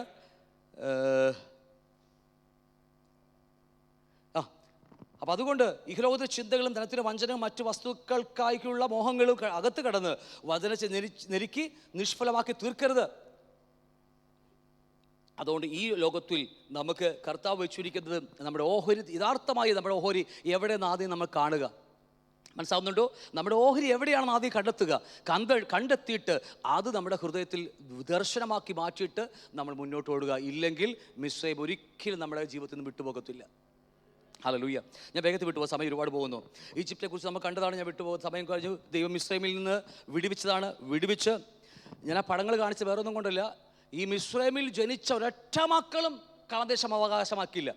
ഞാൻ നമ്മുടെ ക്ലാസ് ഇതല്ലെങ്കിൽ പോലും എനിക്ക് എടുക്കണമെന്ന് ആഗ്രഹം ഉണ്ടായത്, പക്ഷേ ഒരുപാട് ആവശ്യത്തിലേറെ ഇഷ്ടം പോലെ ഇവിടെയുണ്ട്. കാരണം മിസ്രയീമിൽ നിന്ന് ജനിച്ച, ഇത് നിങ്ങൾ ചിന്തിച്ചാൽ മതി, മിസ്രയീമിൽ ജനിച്ച ഇസ്രായേൽ മക്കൾ അവരൊരെണ്ണം പോലും കാലേബും യോശുവ ഒഴിച്ച് ബാക്കി എല്ലാം മരുഭൂമിയിൽ ചത്തൊടുങ്ങിപ്പോയി, പട്ടുപോയി. ഈ വാക്യം നിങ്ങൾ ശ്രദ്ധിച്ചോ? ഹൃദയത്തെ കുറിച്ചിട്ടോ? മിസ്രയീമിൽ ജനിച്ച, നമ്മൾ ലോകത്തിലായിരിക്കുമ്പോൾ ജനിച്ച, വാക്യങ്ങൾ രണ്ടു ഓരല്ലേ? മിസ്രയീമിൽ ജനിച്ച ഒരൊറ്റ കുഞ്ഞുങ്ങളും കാലേബും യോശുവ ഒഴിച്ച് ബാക്കി എല്ലാവരും മിസ്രയീമിൽ പട്ടുപോയി. എന്നാൽ ഇതും കൂടി ഹൃദയത്തെ കുറിച്ചിട്ടോ? മരുഭൂമിയിൽ ജനിച്ച ഇസ്രായേൽ മക്കൾ, കുഞ്ഞുങ്ങൾ, ഇസ്രായേൽ മക്കളുടെ കുഞ്ഞുങ്ങൾ, അല്ലേ? സായിപ്പും കുഞ്ഞുങ്ങളെന്ന് പറയില്ല, അതുപോലെ മരുഭൂമിയിൽ ജനിച്ച സായിപ്പും കുഞ്ഞുങ്ങൾ അവർ വാഗ്ദത്ത കനാൽ അവകാശമാക്കി. രണ്ട് വ്യത്യാസങ്ങൾ നിങ്ങൾക്ക് മനസ്സിലായോ ഇല്ലെന്ന് എനിക്കറിയില്ല. ഹല്ലേലൂയ. കാരണം മിസ്രയീമിലല്ല അവർ ജനിച്ചത്, അവരകത്ത് മിസ്രയീം ഇല്ല. ഹല്ലേലൂയ. അവർ ജനിച്ചത് മരുഭൂമിയിലാണ് ജനിച്ചത്. ഹല്ലേലൂയ. ദൈവത്തിൻ്റെ സംരക്ഷണ കരത്തിൻ്റെ അകത്താണ് ജനിച്ചത്. ഹല്ലേലൂയ. നമ്മുടെ കുഞ്ഞുങ്ങളോട് ഞാൻ പറയുന്നത്, രക്ഷിക്കപ്പെട്ട ശേഷം നമ്മുടെ ജീവിതത്തിൽ ജനിക്കുന്ന കുഞ്ഞുങ്ങളൊക്കെ അവർ തല്ലിപ്പൊളികളുമുണ്ട്, പക്ഷെ തിരിച്ചു വന്ന അനുഭവങ്ങൾ ഇഷ്ടം പോലെ എനിക്കറിയാം. ഒന്നുപോലും നഷ്ടമായിട്ടില്ല. എൻ്റെ ചരിത്രത്തെ പഠിച്ചപ്പോൾ ഈ കിട്ടിയ പഠന വിഷയങ്ങളിൽ കിട്ടിയത് കാര്യമാണ്. എന്തുമാകട്ടെ, വിട്ടുപോകുന്നു. അപ്പം അതുകൊണ്ട് നിങ്ങളുടെ ചിന്തയ്ക്ക് വേണ്ടി മാത്രം വിടുക. മിസ്രയീമിൽ ജനിച്ച ഒരൊറ്റ അല്ലെങ്കിൽ ഇസ്രായേൽ മക്കൾ ഒന്നും കാലേബ് യോശുവ ഒഴിച്ച ബാക്കി എല്ലാവരും മരുഭൂമിയിൽ പട്ടുപോയി. എന്നാൽ മരുഭൂമിയിൽ ജനിച്ച ഇസ്രായേൽ മക്കൾ, ഇപ്പം ഞാൻ സായിപ്പും കുഞ്ഞുങ്ങൾ കനാൽദേശം അവകാശമാക്കിയെന്ന കാര്യം മറന്നു പോകരുത്. 20 വയസ്സിൽ മേലുള്ളവരെല്ലാം. കാരണം ലോകം 40 വർഷമാണ്. അപ്പോൾ ഈ മരുഭൂമിയിൽ ജനിച്ചിട്ടും ആ 40 വർഷം 20 വർഷത്തിനിടയിൽ പിന്നെയും ലോകത്തിൽ നിന്ന് കണ്ടതൊക്കെ കിടക്കുന്ന ആൾക്കാരുണ്ട്. അവരും പട്ടുപോയതായിട്ട് വേദോസം പഠിപ്പിക്കുക. ഞാൻ വിട്ടുപോകുക. അങ്ങനെ ദൈവം അവരെ മരുഭൂമിയിലേക്ക് വിളിച്ചു. അതേ വാക്ക് ഇവിടെയുണ്ട്. അവിടെ മരുഭൂമി, സങ്കീർത്തനം 106:24, അവർ മനോഹരദേശം നിരസിച്ചു. 2, വചനത്തിൽ വിശ്വസിച്ചില്ല. 3, കൂടാരങ്ങളിൽ വെച്ച് പിറുപിറുത്തു. വല്ലാത്തൊരു വിഷയമാണ് അതൊക്കെ. ഇതൊക്കെ പഠിക്കാൻ പോയാൽ നമുക്ക് ഈ ചർച്ചിൽ മാത്രമല്ല കോറ്, വീട്ടിലും കോറ് കൂടാറുണ്ട് ആൾക്കാരല്ലേ. വീട്ടിലും കോറുണ്ട്. ഈ സംസാരിക്കുമ്പോൾ തലമുറകൾ കേൾക്കുന്നു, പല പ്രശ്നങ്ങളൊക്കെ ഉണ്ട്. തമ്മിൽ പറ്റുള്ളവരെ പറ്റി കുറ്റം ചർച്ചാ വിഷയമാകുന്ന ഇവിടുത്തെ കാര്യമില്ല, വേറെ കാര്യങ്ങൾ ഞാൻ പറയുന്നത്. വീട്ടിൽ കോറ് കൂടി തകർക്കുന്ന എത്രയോ ആൾക്കാരുണ്ടെന്നറിയാമോ? എനിക്ക് നല്ലവണ്ണം അറിയാം. അത് കേട്ട് കുഞ്ഞുങ്ങൾ വളർന്ന് അവസാനം കുഞ്ഞുങ്ങൾക്ക് പാസ്റ്റർമാരോടും ബഹുമാനമില്ല, സഭയോട് ബഹുമാനമില്ല. അവരുടെ കണ്ണിൽ എല്ലാ പാസ്റ്റർമാരും നിഗളികളായി മാറിയത് അല്ലേ. എന്താ പറയുക, എല്ലാ പാസ്റ്റർമാരും മോശക്കാരായി അവരെ ഹൃദയത്തിൽ കൊത്തിവെച്ച് കഴിഞ്ഞു. പിന്നെ അവരെങ്ങനെ കർത്താവിലേക്ക് വരാനായിട്ടാ? അവരല്ല പ്രശ്നക്കാരൻ. വീട്ടിൽ കൂടുന്ന ഇവിടെ പറഞ്ഞില്ലേ, അവർ കൂടാരങ്ങൾ വെച്ച് പിറുപിറുക്കുകയാണ്. ഓരോ കാര്യങ്ങളോർത്ത്, ഇന്ന് ചർച്ചിൽ അത്, ഇന്ന് കഞ്ഞി വിളമ്പിപ്പോൾ എനിക്കത് കിട്ടിയില്ല, ഇത് കിട്ടിയതൊക്കെ പറഞ്ഞ് ഓരോരോ കാര്യങ്ങൾ പറയുമ്പോൾ തടുക്കൽ ഇതെല്ലാം കേട്ടുകൊണ്ട് മൗനമായിരിക്കുന്ന കുഞ്ഞുങ്ങളുണ്ട്. ഹല്ലേലൂയ. അവരിന്നല്ല, ഇത്തിരി പ്രായപൂർത്തിയൊക്കെ പക്വതയൊക്കെ ആകുമ്പോൾ അവരിങ്ങോട്ട് പറയും. അപ്പോഴാണ് ഇതിൻ്റെയൊക്കെ ഭവിഷ്യത്തുകൾ നമ്മൾ അനുഭവിക്കുന്നത്. 4 കാര്യങ്ങൾ മനോഹരദേശം നിരസിച്ചു കളഞ്ഞു. ഒരിക്കൽ പോലും സഹോദരങ്ങളെ, നമുക്ക് ഒരു വാക്തത്വ ദ്വേഷമുണ്ട്. ദൈവരാജ്യമാണത്. അത് നമ്മുടെ ഹൃദയത്തിൽ നിന്ന് വിട്ടുപോകരുത്. മനോഹരദേശം അത് തന്നെയാണ്. നമ്മുടെ ഹൃദയത്തിനകത്ത് ദൈവരാജ്യം വരികയാണ്. ഞാൻ പറഞ്ഞ് മനസ്സിലാവുന്നുണ്ടോ?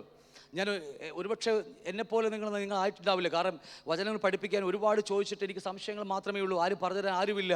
ഒരുപാട് അടികൊണ്ടും ഇടികൊണ്ടും പരാജയങ്ങൾ സംബന്ധിച്ച് പാപത്തിന് ചേറ്റിലേക്ക് വീണുപോയും അവിടെ നെടുമ്പാട് വിളിച്ച് നിലവിളിച്ച് വചനം പഠിച്ച് പുറത്തിറങ്ങി വന്ന ആൾക്കാരാണ് ഞാനൊക്കെ. ഒരുപാട് അനുഭവത്തിൽ കൂടി കടന്നുപോയ ആൾക്കാരാണ്. ഞാൻ പറഞ്ഞു വന്ന കാര്യങ്ങൾ അതനുസരിച്ച് ഒരുപാട് ജീവിതത്തിലെ പരാജയങ്ങൾ ഞങ്ങൾ ഏറ്റുവാങ്ങേണ്ടി വന്നു. കാരണം വചനം പഠിക്കുവാൻ ഒരുപാട് സമയം നമുക്ക് എടുത്തു. ചോദിച്ചാൽ മറുപടിയില്ല, ചോദിച്ചാൽ ആർക്ക് പറഞ്ഞു തരാൻ നമുക്ക് കഴിയുന്നില്ല നമ്മുടെ ചോദ്യങ്ങൾക്ക് ഉത്തരം കിട്ടുവാനായിട്ട്. പക്ഷേ ഞാൻ പറഞ്ഞു വന്ന കാര്യങ്ങൾ മനോഹരദേശത്തെ അവർ നിരസിച്ച് കളഞ്ഞു. നമുക്കും ഇതുപോലെ നമ്മുടെ അകത്ത് ആ ദൈവരാജ്യം മാത്രമാകണം നമ്മുടെ ലക്ഷ്യം. ഒറ്റക്കാരും ദൈവ കർത്താവ് നമ്മുടെ അകത്ത് രാജാവായി വരണം. അതുകൊണ്ട് ഒരു ഉപമയിൽ ലൂക്കോസി പഠിപ്പിക്കുന്നില്ലേ, നീ ഞങ്ങൾക്ക് രാജാവായിരിക്കുന്നത് ഞങ്ങൾക്ക് ഇഷ്ടമല്ല അല്ലേ എന്ന് പറ. അതല്ല നമുക്ക് അവൻ രാജാവായിരിക്കുന്ന അനുഭവം. ഞാൻ പറയാൻ കാരണം, ഞാനിത് വീണ്ടും പറയാൻ കാരണം, ഒട്ടനവധി മരുഭൂ അനുഭവം കൂടി ഞാൻ കടന്നു പോയിട്ടുണ്ട്. അത് മറ്റുള്ളവർ കൊണ്ടല്ല, എൻ്റെ ഹൃദയത്തിൽ നിന്ന് ഒഴുകി വന്ന പാപം നിമിത്തമാണ്. ഞാൻ വീണ്ടും ആവർത്തിക്കുന്നു, കർത്താവിൻ്റെ സാന്നിധ്യമുള്ളി വരും, എൻ്റെ ഹൃദയത്തിൽ വന്ന് വാസം ചെയ്യും. അവനോട് പറ്റിച്ചെന്ന് ജീവിക്കുന്ന ജീവിതം സ്വർഗീയ തുല്യമാണ്. അവൻ എൻ്റെ വാക്ക് കേൾക്കുന്നു, ഞാൻ അവൻ്റെ കൂടെ നടന്നുകൊണ്ടിരിക്കുന്നു. അവൻ കാണിക്കുന്നു, ഞാൻ കാണുന്നു, ഞാൻ ലോകത്തോട് വിളിച്ചു പറയുന്നു. അവൻ എന്നോട് പറയുന്നു, ഞാൻ ലോകത്തോട് വിളിച്ചു പറയുന്നു. അവൻ കാണിക്കുന്നു, ഞാൻ ലോകത്തെ കാണിച്ചു കൊടുക്കുന്നു. നല്ല അനുഭവങ്ങളൊക്കെ നമ്മുടെ ജീവിതത്തിൽ ഒരുപാടുണ്ട്. പക്ഷേ ചില സമയങ്ങളിൽ അകത്തു കിടക്കുന്ന പാപത്തേക്ക് എങ്ങനെ കൈകാര്യം ചെയ്യുമെന്നറിയാതെ ഞാനൊക്കെ വലഞ്ഞു പോയിട്ടുണ്ട്. പല സമയങ്ങളിൽ മൂക്കും കുത്തി പാപത്തിലേക്ക് വീണ് പോയിട്ടുണ്ട്. പക്ഷേ അവിടെയെല്ലാം പരിശുദ്ധാത്മാവ് എൻ്റെ ഹൃദയത്തിൽ നിന്ന് പിന്തിരിഞ്ഞ് ആത്മാവിലേക്ക് പിന്തിരിയുമ്പോൾ ഞാൻ അനുഭവിച്ച ആ ഡ്രൈനസ്, ഞാൻ അനുഭവിച്ച നരകവേദന, ആ കർത്താവ് ഗൊൽഗോഥയിലേക്ക് ഗതസമയിലേക്ക് വെച്ച് അനുഭവിച്ച അതേ നരകവേദന ഞാൻ പലവട്ടം അനുഭവിച്ചിട്ടുണ്ട്. അത് ക്രിസ്തുപ്രതിയല്ല, എൻ്റെ പാവത്തെ നിമിത്തമാണ്. ഹല്ലേലൂയ. കാരണം അത്രമാത്രം ഭയാനകമാണ് ക്രിസ്ത്യ ജീവിതം. എത്രയൊക്കെ പറഞ്ഞ് മനസ്സിലായില്ലയോ? ഹല്ലേലൂയ. ഞാനിത് നിങ്ങളോട് തുറന്നു പറയുന്നത്, എനിക്ക് പറയാൻ മടിയില്ലാത്തത്, തുറന്നു പറയാൻ മടിക്കാത്തത് നിങ്ങൾക്കത് ഉണ്ടാകാതിരിക്കാൻ വേണ്ടിയാണ്. പാപം ചെയ്തു കഴിഞ്ഞാൽ നമ്മുടെ ഹൃദയത്തിൽ നിന്ന് ദൈവ സാന്നിധ്യം പിന്തിരിഞ്ഞ് ആത്മാവിലേക്ക് പിൻവലിഞ്ഞു പോകും. പിന്നീട് നമുക്ക് എല്ലാവരോടും ദേഷ്യമായിരിക്കും, കയ്പായിരിക്കും, വിദ്വേഷമായിരിക്കും, പകയായിരിക്കും നമുക്ക്. പക്ഷേ കർത്താവ് നമ്മുടെ ഹൃദയത്തിൽ വാഴുന്നുവെങ്കിൽ, ദൈവരാജ്യം കെട്ടി വാഴുന്നുവെങ്കിൽ, നമുക്ക് ഇതെല്ലാം നമ്മുടെ ജീവിതത്തിലേക്ക് വന്നാലും അവരുടെ സ്നേഹം മാത്രമേ ഉണ്ടാകത്തുള്ളൂ. നമ്മുടെ കഴിവല്ല, നമ്മുടെ അകത്ത് വന്ന് വാസം ചെയ്യുന്ന കർത്താവിൻ്റെ സാന്നിധ്യമാണ്. അത് ഞാൻ പറഞ്ഞത്, ഇത് വിളിച്ചു പറയാൻ ഒരു മടിയുമില്ല, ഒരു ലജ്ജയുമില്ല എനിക്ക്. കാരണം എൻ്റെ ജീവിതം ഞാൻ അതിലൂടെ കടന്നുപോയ ആൾക്കാരാണ്. കാരണം ഒരുപാട് അനുഭവിച്ച് പഠിച്ചതാണ്. പലപ്പോഴും ഡ്രൈനസ് അനുഭവിച്ച് നമുക്കറിയാം, ഇതുപോലത്തെ ഒരു ജീവിതം ഇനി ഉണ്ടാകരുതേ എന്ന് പറഞ്ഞ് നരകത്തിലേക്ക് ഭൂമി പിളർന്ന് എന്നെ കൊണ്ടുപോക്കുമെന്ന് നിലവിളിച്ചിട്ടുണ്ട് ഞാനൊക്കെ. കാരണം ദൈവ സ്വർഗം അനുഭവിച്ച ഒരേ സമയം തന്നെ കുറച്ച് കഴിയുമ്പോൾ നാം നരകത്തിലേക്ക് അനുഭവം കൂടി അനുഭവിക്കുമ്പോൾ ആ രണ്ടിൻ്റെയും വ്യത്യാസം ഒരുപക്ഷെ നിങ്ങൾക്കൊരുപക്ഷെ പറഞ്ഞാൽ മനസ്സിലാകത്തില്ലായിരിക്കും. പക്ഷേ ആദമിന് പറഞ്ഞാൽ മനസ്സിലാകും. കാരണം ആദം ഏദൻ തോട്ടത്തിൽ ദൈവത്തെ അനുഭവിച്ച് സ്വർഗം അനുഭവിച്ചനാ. പക്ഷേ ചില ദിവസങ്ങൾക്കുള്ളിൽ അവൻ പുറത്തിയാടിയപ്പോൾ ആ നരകവും അവൻ അനുഭവിച്ചിട്ടുണ്ടായിരിക്കും. വല്ലാത്തൊരു വേദനയാണ്. ഞാൻ പാപം ചെയ്ത് നിങ്ങളെ നരകാനുഭവിക്കാൻ വേണ്ടി പ്രലോഭിപ്പിക്കുന്നതല്ല, പേടിക്കൊന്നും വേണ്ട. പാപത്തിൽ വീഴാതിരിക്കാൻ വിശുദ്ധിക്ക് വേണ്ടി കാംക്ഷിക്കുക. ഒരിക്കൽ പോലും അറിയാതെ പോലും വരരുതേ എന്ന് ദിവസവും പ്രാർത്ഥിക്കുക. 16-ാം അധ്യായത്തിൽ പ്രാർത്ഥന പഠിപ്പിക്കുന്നില്ലേ, ദുഷ്ടനിൽ നിന്ന് തന്നെ ദിവസം പ്രാർത്ഥിക്കുക. നമ്മുടെ അകത്ത് ഒരുപാട് കുറവുകളുള്ള ആൾക്കാരാണ്. നമ്മുടെ ഇതൊക്കെ അകത്ത് കിടക്കുമ്പോഴും ആത്മാവ് നമ്മുടെ ഹൃദയത്തിൽ വന്ന് വാസം ചെയ്യുമ്പോൾ ഉണ്ടാകുന്ന സന്തോഷം, അത് മതി നമ്മുടെ പഴയൊക്കെ എല്ലാം ഉലിഞ്ഞു കളയുവാനായിട്ട്. ഞാനിത് പറഞ്ഞത് എൻ്റെ ജീവിതമാണ്. അത് നിങ്ങൾക്ക് നന്മയുണ്ടാകട്ടെ. അപ്പോൾ മനോഹരദേശം നിരസിച്ചു കളഞ്ഞു, വചനത്തെ വിശ്വസിച്ചതുമില്ല, കൂടാരങ്ങളിൽ വെച്ച് പെരുവെറുത്തു, യഹോവയുടെ വചനം കേൾക്കാതിരുന്നു. ഇത് നിമിത്തം ദൈവം അവരോട് സത്യം ചെയ്തു അവരെ മരുഭൂമിയിൽ തള്ളിയിട്ട് കൊന്നുകളഞ്ഞു. ഇതേ വാക്യം നമുക്കറിയാം. ഇതേ വാക്യം തന്നെയാണ് അപ്പോസ്തല പ്രവൃത്തിയിൽ നമുക്ക് വേണ്ടി സഭയോട് പറയുന്ന സമയത്ത് എഴുതിക്കൊണ്ടിരിക്കുന്നത്, അല്ലേ? ഇതേ സെയിം വാക്യം അവർ എഴുതി വെച്ചിരിക്കുക. നമ്മൾ അപ്പോസ്തല പ്രവൃത്തി 7:39 വായിച്ചേ.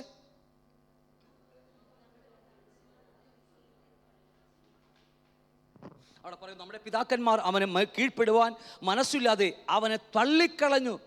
ഈ 106 സങ്കീർത്തനം 24 വാക്യത്തിൽ പറഞ്ഞിരിക്കുന്ന ഇസ്രായേൽ സംഭവിച്ച അവരുടെ മനസ്സ് പുതിയ നിയമത്തിൽ എടുത്തെഴുതി വെക്കുമ്പോൾ അവിടെ പൗലോസ് പറയുക, അവിടെ എഴുത്തുകാരൻ പറയുക, നമ്മുടെ പിതാക്കന്മാർ അവന് കീഴ്പ്പെടുവാൻ മനസ്സില്ലാതെ. ഇത് സ്തെഫാനോസ് പറയുന്ന വാക്യം അല്ലേ? സ്തെഫാനോസ് പറയുന്ന വാക്യം ഇത്, അതെ. സ്തെഫാനോസ് പറയുന്നു, നമ്മുടെ പിതാക്കന്മാർ അവന് കീഴ്പ്പെടുവാൻ മനസ്സില്ലാതെ അവനെ തള്ളിക്കളഞ്ഞു.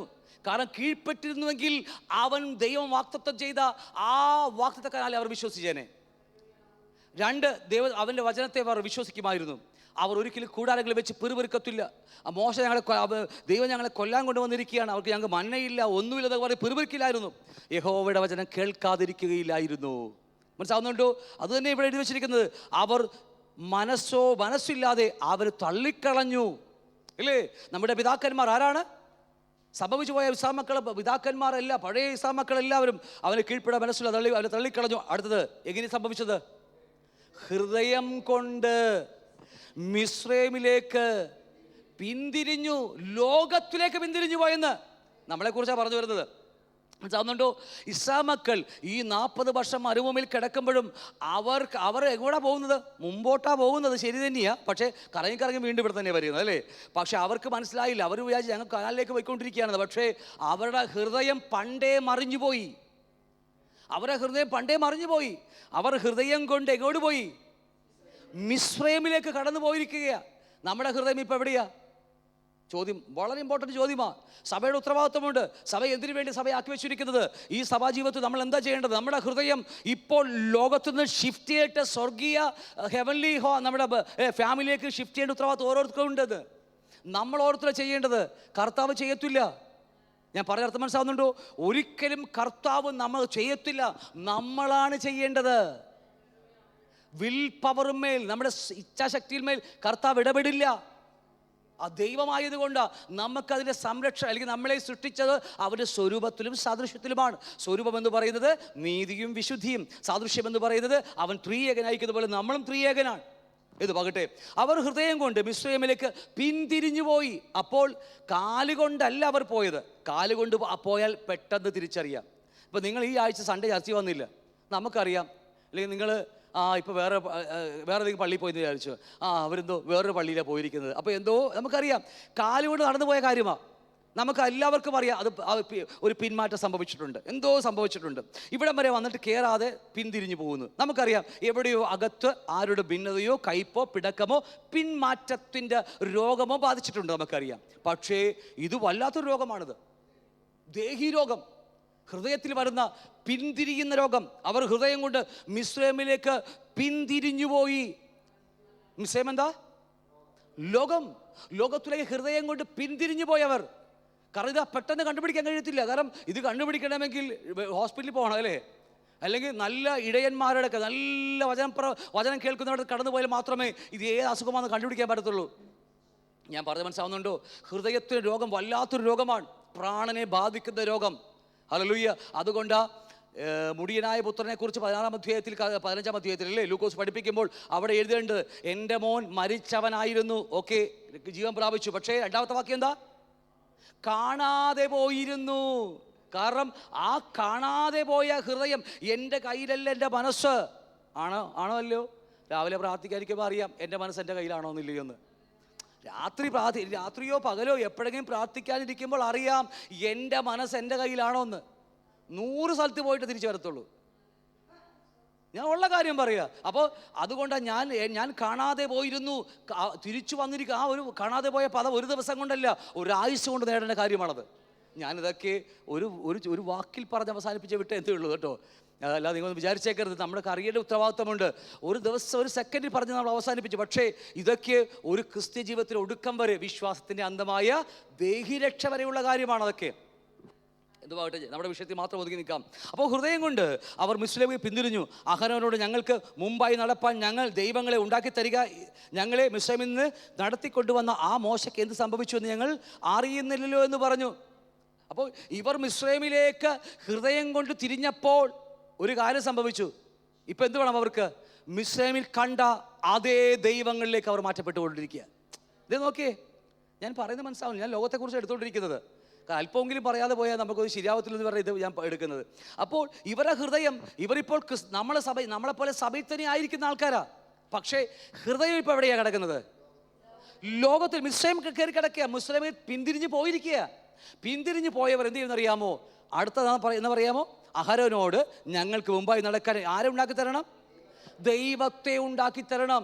മോശക്ക് എന്ത് ഞങ്ങൾക്ക് അറിയത്തില്ല, മോശക്ക് എന്ത് സംഭവിച്ചത് അറിയില്ല. അപ്പോൾ ഇതുപോലെ അഹരോനെ പോലത്തെ ദൈവദാസന്മാർ ഈ തലമുറയിലുമുണ്ട്. അഹരോനെ പോലത്തെ ദൈവദാസന്മാർ ഈ തലമുറയ്ക്ക് ഇന്നും ശാപമായി, സഭയ്ക്ക് ശാപമായി കിടക്കുന്നവരുണ്ട്. കാരണം വിശ്വാസികളുടെ വാക്ക് കേട്ട്, അല്ലേ, വിശ്വാസികളെ കണ്ണരസമാകുമാർ, അല്ലേ, അവർക്ക് ഇമ്പമുള്ളത് പറയുവാൻ അവർക്കൊരു നന്മ ദൈവത്തെ ഉണ്ടാക്കി കൊടുക്കുക. നിങ്ങളെന്നാ മിണ്ടാതിരിക്കത്തില്ല, എല്ലാവരും അവരുണ്ടാക്കി കൊടുക്കുക. ഇത് അഹരോനെ പോലത്തെ ദൈവദാസന്മാർ അവർ കുണുക്കും, അല്ലേ, കമലക്കെടുക്ക് ഉണ്ടാക്കി, വാർത്തുണ്ടാക്കി അവർ തിന്നുകുടിച്ച് ആനന്ദിച്ചു. വാക്ക് വല്ലാത്തൊരു വാക്കാ, തിന്നുകുടിച്ച് ആനന്ദിച്ചു. ആനന്ദിക്കുമ്പോൾ ഒരു പ്രശ്നം ഉണ്ടെന്നറിയാമോ?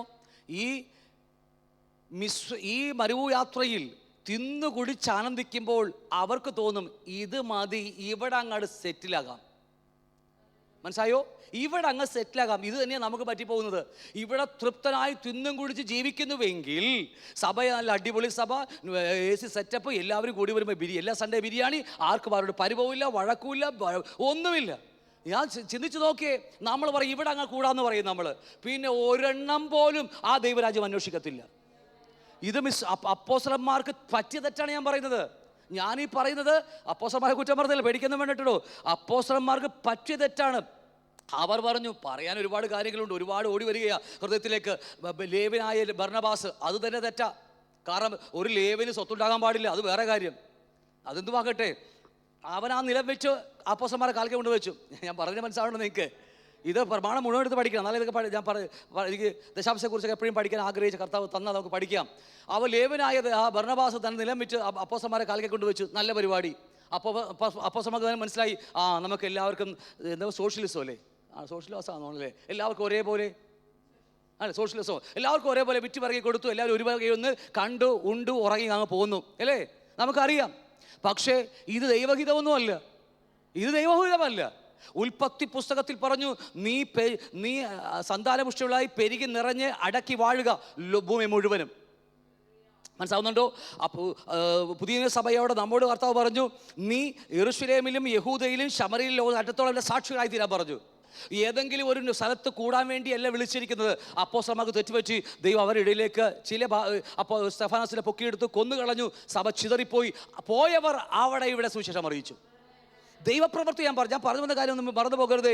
അങ്ങനെ ഈ മിസ്രൈം, ഈ അഹരോൻ പോലത്തെ ദൈവദാസന്മാർ വന്ന് ബിംബമുണ്ടാക്കി കൊടുത്തു. അവർ ആനന്ദിക്കുകയും തിന്നുകയും കുടിക്കുകയും ചെയ്യും. പലപ്പോഴും നമ്മൾ അവിടെ ഇവിടെ സെറ്റിലായി പോവും. ഇവിടെ സന്തോഷിക്കുകയും ഇവിടെ ആനന്ദിക്കുകയും ചെയ്താൽ നമുക്ക് ആ സന്തോഷം നഷ്ടമാകും. ഇതാണ് നമ്മുടെ സ്വർഗം, ഇതാണ് നമ്മുടെ ദൈവരാജ്യം, ഇതാണ് നമ്മുടെ വാക്തത്വം എന്ന് നമ്മൾ ചിന്തിച്ചു പോകും. പറഞ്ഞ് മനസ്സിലാവുന്നുണ്ടോ? ഈ ലോകത്തിൽ കഷ്ടവും ദുഃഖവും ഒക്കെ ഉണ്ടെങ്കിൽ പറഞ്ഞാൽ മതി, ഞങ്ങൾ ഈ ലോകക്കാരിലെന്ന് ദൈവം കാണിക്കാൻ വേണ്ടിയാ. ഇവിടെ സന്തോഷവും സമൃദ്ധിയാണെങ്കിലോ, അടിപൊളിയായി നല്ല അടിപൊളി ഭാര്യ, എന്ത് പറഞ്ഞാലും അനുസരിക്കുന്ന ഭാര്യ. എനിക്കത് പുളി എന്താ പറയുക, മാങ്ങിയിട്ടുള്ള മീൻകറി വേണമെന്ന് പറഞ്ഞാൽ വെച്ചിട്ടായി കൊടുത്തു കഴിഞ്ഞാൽ ഭർത്താവിന് സന്തോഷമാണ്. പൂമുഖമാദിക്കൽ അല്ലേ, അതൊന്നുമല്ല ഞാൻ പറഞ്ഞത്. എന്തുമാകട്ടെ, ഞാൻ പറഞ്ഞത് അതുപോലത്തെ ഭാര്യയെ കൊടുത്ത സന്തോഷം. മക്കളാണ് ഈ അനുസരിക്കുന്ന മക്കൾ. ഇത് സ്വർഗമായ പിന്നെ നമ്മളെ ആ സ്വർഗം ആരന്വേഷിക്കും? പറയും നിങ്ങൾ, ആ സ്വർഗം ആരന്വേഷിക്കും സഹോദരങ്ങളെ? ഒരെണ്ണം അന്വേഷിക്കത്തില്ല. പിന്നെ സൺഡേ വരും, നമ്മൾ പാട്ടും പാടി പോകുന്നു മാത്രമേ ഉള്ളൂ. അത് ജാതികളും ചെയ്യും അങ്ങനെ തന്നെ. ഞാൻ പറഞ്ഞത് ഇതൊക്കെ നമ്മുടെ ജീവിതത്തിലേക്ക് വരുന്നത് ഇതൊന്നും മറക്കാൻ വേണ്ടിയില്ല, അത് തന്നത് ആ വാക്തത്വം മറക്കാതിരിക്കാൻ വേണ്ടിയാണ്. കാരണം അവിടെ ചെല്ലുമ്പോഴാണ് കഷ്ടതയില്ല, പട്ടിണിയില്ല, മറവിളിയില്ല, മരണമില്ലാത്ത മനോഹരമായ നാട് അതാണ്. ഇവിടെ അല്ലത്. പക്ഷെ അനുഭവിക്കും ആത്മാവിൽ. ഇന്നും അനുഭവിക്കുന്നത് കൊണ്ട് ഈ തീച്ചൂളയുടെ നടുവിൽ വൻമഴ പെയ്തു, നദികൾ പൊങ്ങി, ഈ 4 വശം കാറ്റടിക്കുമ്പോഴും ആ ഏറിൽ കിടന്നിരിക്കുമ്പോഴും വിളിച്ചു പറയും, സ്വർഗീയ സന്തോഷം കൊണ്ട് നിറഞ്ഞവരായി ദൈവത്തിന് സ്തോത്രം പറയും. കാരണം നമുക്കറിയാം ഇതൊക്കെ എന്നെ എങ്ങോട്ട് കൊണ്ടുപോകുന്നെന്ന്. അപ്പം അതുകൊണ്ട് ഇവർക്ക് തെറ്റിപ്പറ്റിപ്പോയി. ഇവർ പറഞ്ഞ് വിഗ്രഹം ഉണ്ടാക്കാൻ പറഞ്ഞു. വിഗ്രഹം ഉണ്ടാക്കി കൊടുത്തു. മോശയില്ലല്ലോ. അപ്പോൾ അഹരോൻ ഉണ്ടാക്കി കൊടുത്തു. നല്ല അഹരോന് എന്തൊക്കെ കിട്ടിക്കാണും അല്ലേ, എന്താ ഓഫറിങ് എന്തെങ്കിലും അഹരോന് കിട്ടിക്കാണും. നല്ല കാര്യമൊക്കെ. അവരങ്ങ് തിന്നും കുടിച്ചു, ആനന്ദിച്ചു. വാക്ക് തിന്നും കുടിച്ചും ആനന്ദിച്ചും. പിന്നെ അവർക്ക് കനാൽദേശം ആവശ്യം വരത്തില്ലല്ലോ. ഇത് വല്ലാത്തൊരു, ഈ വാക്കുകളൊക്കെ നമ്മൾ പഠിക്കുമ്പോൾ ഇത് നമ്മുടെ ഹൃദയത്തിലേക്ക് പറ്റിച്ചേരണം. ഇതൊക്കെ നമുക്ക് ഇവിടുത്തെ, അതുകൊണ്ട് സഹോദരങ്ങൾ നമുക്ക് കർത്താവ് തരാത്തത്. തന്നുപോയാൽ ഉള്ള കാര്യം പറയാം, എന്തെങ്കിലും നന്മ കിട്ടിയാൽ പിന്നെ ഒന്നുമില്ല. പ്രാർത്ഥനയില്ല, ഉപവാസവും ഇല്ല,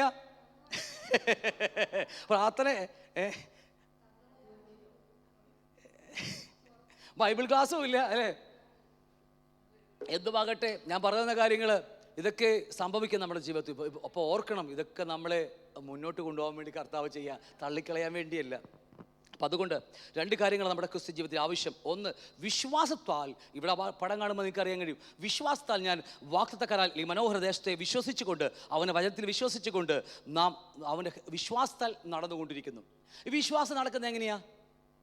നമ്മുടെ വിഷയമൊന്നും അല്ല കേട്ടോ, എന്നാലും പോലും പറയുക, ചോദിക്കുക, അത് വെച്ച് എക്സാമ്പിൾ ചോദിച്ചു മാത്രമല്ല. എങ്ങനെയാണ് വിശ്വാസത്താൽ നമ്മൾ ആ 7th കിങ്ഡമായ ദൈവരാജ്യത്തിൽ നടക്കുന്നത്? വിശ്വാസത്താൽ, അല്ലേ? ഫെയ്ത്തിൻ അവിടെ എഴുതിയിട്ട് വിശ്വാസത്താൽ നമ്മൾ ഓരോ സെക്കൻഡ്, ഓരോ ദിവസവും നമുക്ക് ലഭിക്കാൻ പോകുന്ന വാഗ്ദത്ത അല്ലെങ്കിൽ വാഗ്ദത്ത പിതാവിൻ്റെ സിയോൺ നോക്കി പോകുകയാണ്. നമ്മൾ എങ്ങനെയാണ് നടക്കുന്നത്? എങ്ങനെയാണ് വിശ്വാസത്താൽ നടക്കുന്നത്? ഈ ഭൂമിയിൽ നമുക്കറിയാം, നമുക്ക് ഈ ഭൂമിയിൽ നടക്കണമെങ്കിൽ 2 കാല് വേണം, ഇല്ലേ? കാല് വേണം. അപ്പോൾ നടപ്പിനെ കുറിച്ച് വേറെ ഇഷ്ടംപോലെ വാക്യങ്ങൾ പഠിപ്പിക്കും. നടപ്പ് ശരിയില്ലെങ്കിൽ വേറെ കാര്യമോ. പക്ഷേ ഈ സ്വർഗത്തിലേക്ക്, അല്ലെങ്കിൽ നമ്മുടെ വാഗ്ദത്ത നാട്ടിലേക്ക് നമ്മൾ നടക്കുന്നത് എല്ലാ ദിവസവും നടക്കണം. നമ്മൾ അടുത്തടുത്ത് പോകണം. ഇപ്പോൾ ഞാൻ പറയാം, ഞാനിന്ന് നടക്കാൻ തുടങ്ങി, എന്താ പറയുക, ഡൽഹിയിലേക്ക് ഞാൻ നടക്കാൻ തുടങ്ങി. ഞാനിവിടെ നടന്നു പോകുക, ഒരാഴ്ച നടക്കാൻ തുടങ്ങിയിട്ട്. നടന്ന് ഞാനിപ്പോൾ എവിടെയെങ്കിലും എത്തിക്കാണെന്ന് വിചാരിക്കും, അല്ലേ? ബോംബെയിലെത്തി. ഇപ്പോൾ ഡൽഹി, എൻ്റെ ഡെസ്റ്റിനേഷനായ ഡൽഹി ദൂരെയാണോ അടുത്താണോ? അടുത്തായി, അല്ലേ? അപ്പം നമ്മൾ അടുത്തടുത്ത് കൊണ്ടിരിക്കുക. അങ്ങനെയെങ്കിൽ ആ ചോദ്യം ഞാൻ നിർത്തിക്കൊണ്ട് ഞാൻ ചോദിക്കുക, എങ്ങനെയാണ് നമ്മൾ വിശ്വാസം നടക്കുന്നത്? എങ്ങനെയാ? ഹൃദയം കൊണ്ട്. ഞാനത് പറയാൻ വേണ്ടിയാ. ഒരു പക്ഷേ ചോദ്യം ശരിയായെന്ന് എനിക്കറിയത്തില്ല, എന്നാലും വിട്ടുപോകുക. ഹൃദയത്തിൽ സംഭവിക്കുന്ന കാര്യമാണത്. ഞാൻ പറഞ്ഞ മനസ്സിലാവും. ഹൃദയം കൊണ്ട് നടക്കുക നമ്മൾ ഓരോ ദിവസം. അപ്പോൾ തന്നെ മറു സൈഡിൽ ഓരോ ദിവസം വെറുക്കാൻ പഠിക്കണം. ഞാൻ നിങ്ങളോട് എൻ്റെ ചരിത്രം പറയാം, കുഴപ്പമില്ലല്ലോ. ഒരുപാട് വീഴ്ചയും താഴ്ചയും ഒരുപാട് അനുഭവിച്ച ആളാണ് എൻ്റെ ചെറിയ ക്രിസ്ത്യ ജീവിതത്തിൽ. ഞാൻ പറയാം, നിങ്ങൾക്ക് എന്നെ അറിയാവുന്ന കുറച്ച് പേർക്ക് അറിയാം, ഞാൻ വണ്ടിപ്രാന്തനായിരുന്നു. എൻ്റെ കുഞ്ഞുങ്ങളെ ദയവായി നിങ്ങൾ ഏറ്റെടുക്കരുത്. എൻ്റെ പരാജയങ്ങളാണ് നിങ്ങളോട് ഞാൻ സംസാരിക്കുന്നത്. വണ്ടിപ്രാന്തനാണ്. ഞാൻ വാങ്ങാത്ത ബൈക്കുകളിൽ എല്ലാം അത്യാവശ്യം നിങ്ങൾ കേൾക്കാത്ത പോലും എനിക്കുണ്ടായിരുന്നു. കാലം കഴിഞ്ഞു, പൈസയൊക്കെ വരാൻ തുടങ്ങിയപ്പോൾ കാറുകൾ മാറാൻ തുടങ്ങി. മിക്കവാറും നല്ലൊരു ശതമാനം, വലിയ കൂടിയതല്ല, എന്നാൽ പോലും ആ റേഞ്ചിലുള്ള കാറുകളൊക്കെ 1 വർഷത്തിൽ കൂടുതൽ ഞാൻ ഉപയോഗിക്കില്ല. 1 വർഷത്തിൽ കൂടുതൽ, വചനമൊക്കെ അറിയാം, നമ്മൾ ഉപയോഗിക്കത്തില്ല. പക്ഷേ പിന്നീട് വചനങ്ങളൊക്കെ വചനം പഠിച്ചിട്ടും കാര്യമില്ല, ഒരുപാട് പ്രസംഗിക്കാറുണ്ട് നമ്മൾ. പക്ഷെ എന്നിട്ടും ഹൃദയത്തിൽ നിന്ന് പോകുന്നില്ല. കാരണം ഒരുപാട് യാത്രകളുള്ളത് കൊണ്ട് മടുക്ക് പലപ്പോഴും. അപ്പോൾ മാറി ഉപയോഗിക്കാൻ വേണ്ടിയാണ്. എന്തുമാകട്ടെ, പക്ഷേ ഇന്നൊരു 7 വർഷത്തോളമായി എൻ്റെ പഴയ സ്കൂട്ടറും പഴയ കാറുകൾ മാത്രമേ ഉള്ളൂ. കാരണം എനിക്ക് മനസ്സിലായി ഇതൊരു ലോകമോഹമാണ്. അയ്യോ ഒന്നും മിണ്ടില്ല. ഞാൻ അതിനെ അറിയാതെ എൻ്റെ ജീവിതത്തിൽ ഞാൻ തലൊലിച്ചു പോയി. അതിന് പറയാൻ ഒരുപാട് എക്സ്ക്യൂസ് ഉണ്ട്. മടുക്കും ദൈവമേ, മടുക്കാതിരിക്കാൻ വേണ്ടിയാണ്, ആരുമില്ലല്ലോ ഓടിക്കാൻ ഇതൊക്കെ പറഞ്ഞ്. പക്ഷേ ഇപ്പം മനസ്സിലായി ഇത് ലോകമോഹമായിരുന്നു. ഹല്ലേലൂയ.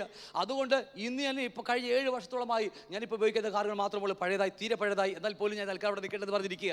കാരണം ഹൃദയം കൊണ്ട് വെറുക്കാൻ തുടങ്ങിയതിനെ. ഞാൻ പറഞ്ഞ് മനസ്സിലാവുന്നുണ്ടോ?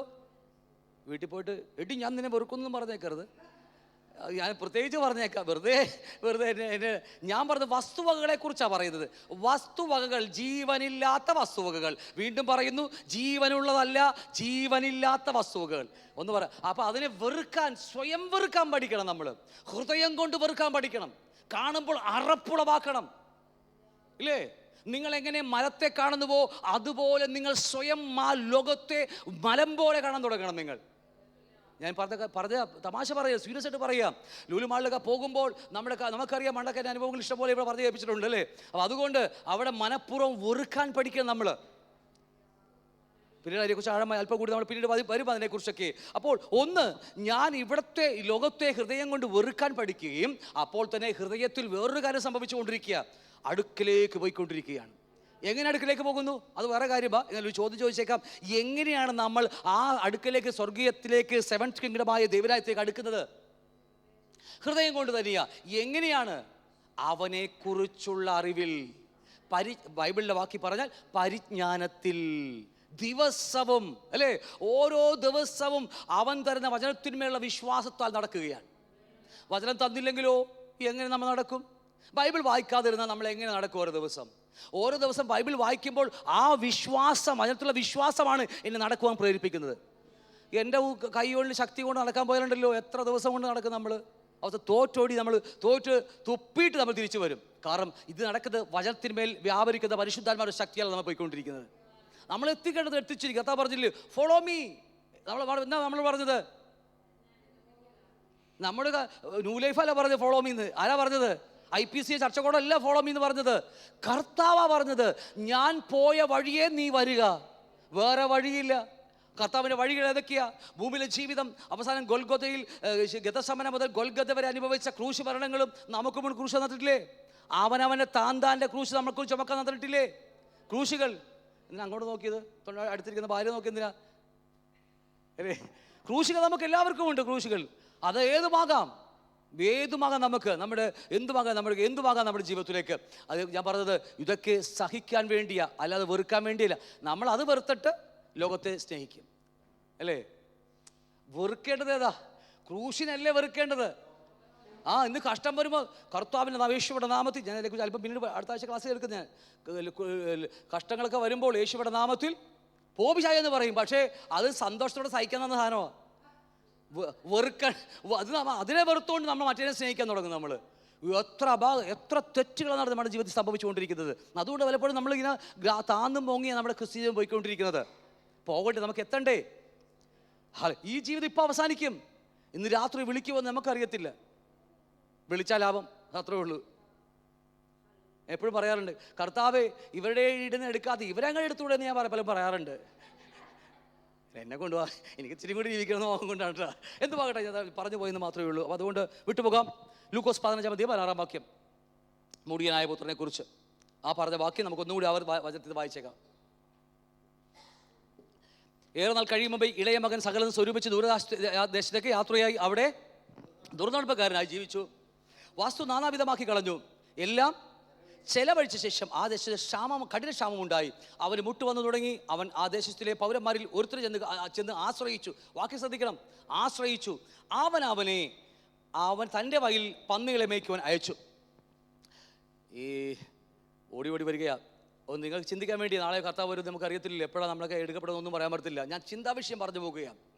ഇസ്രായേൽ മക്കളെ ദൈവം വിളിക്കുമ്പോൾ അവർ പാരമ്പര്യം എന്ന് പറയാൻ ശരിയാവും എനിക്കറിയില്ല, പിതാക്കന്മാരായി, അങ്ങനെ ഒക്കെ ശരി തന്നെയാണ്, പിതാക്കന്മാരായി അവർ ആടിനെ വളർത്തുന്ന ആൾക്കാരായിരുന്നു. പക്ഷേ ഒരു ഗോത്രക്കാർ, ഇത് കണ്ടുപിടിച്ചാൽ മതി, ഒരു ഗോത്രക്കാർ മാത്രം കർത്താവിൻ്റെ സമയത്ത് അവർ പന്നികളെ വളർത്തിയത്.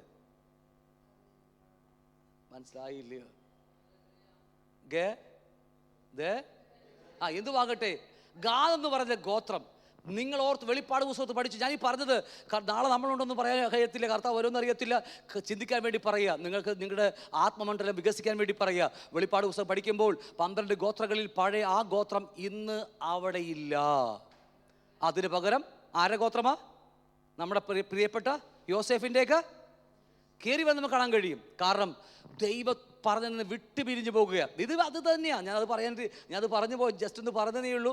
വചനം പഠിക്കാൻ ആഗ്രഹിക്കുന്നവരാണല്ലോ ഇവിടെ വന്നിരിക്കുന്നത്. അതുകൊണ്ട് നിങ്ങൾ വീട്ടിൽ പോയി ചിന്തിക്കും, പ്രാർത്ഥിക്കും. നിങ്ങൾ അല്പമെങ്കിലും തിരിച്ചു മറിച്ച് നോക്കുമെന്ന് എനിക്ക് നല്ല ഉറപ്പുണ്ട്, എന്നെ കൊടുക്കാനാണെങ്കിലും.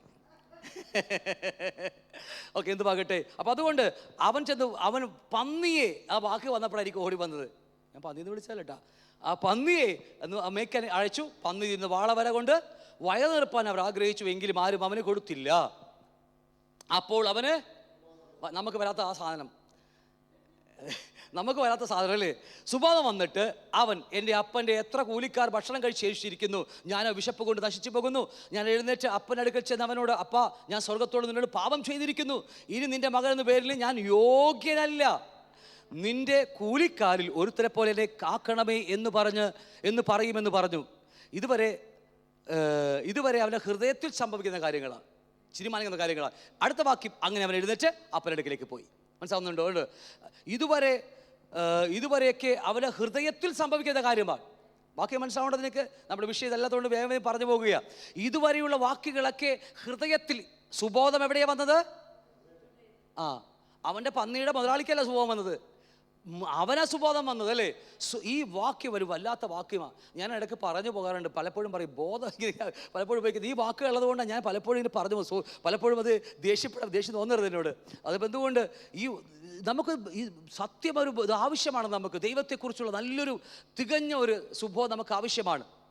എന്നിട്ട് പറയാ, എന്നിട്ട് എഴുന്നേറ്റ് അപ്പനടുക്കിലേക്ക് ചെന്ന് അപ്പനോട്, അല്ലേ, അപ്പ ഞാൻ സ്വർഗത്തോട് നിന്നോടും പാപം ചെയ്തിരിക്കുന്നു എന്ന് പറഞ്ഞിട്ടാണ് അപ്പൻ്റെ അടുക്കിലേക്ക് കടന്നു പോകുന്നത്. എന്ന് പാകട്ടെ, ഞാൻ പറഞ്ഞ ഇത്രയും കാര്യം പറയാൻ വേണ്ടി എടുത്തത് വേറൊന്നും കൊണ്ടല്ല.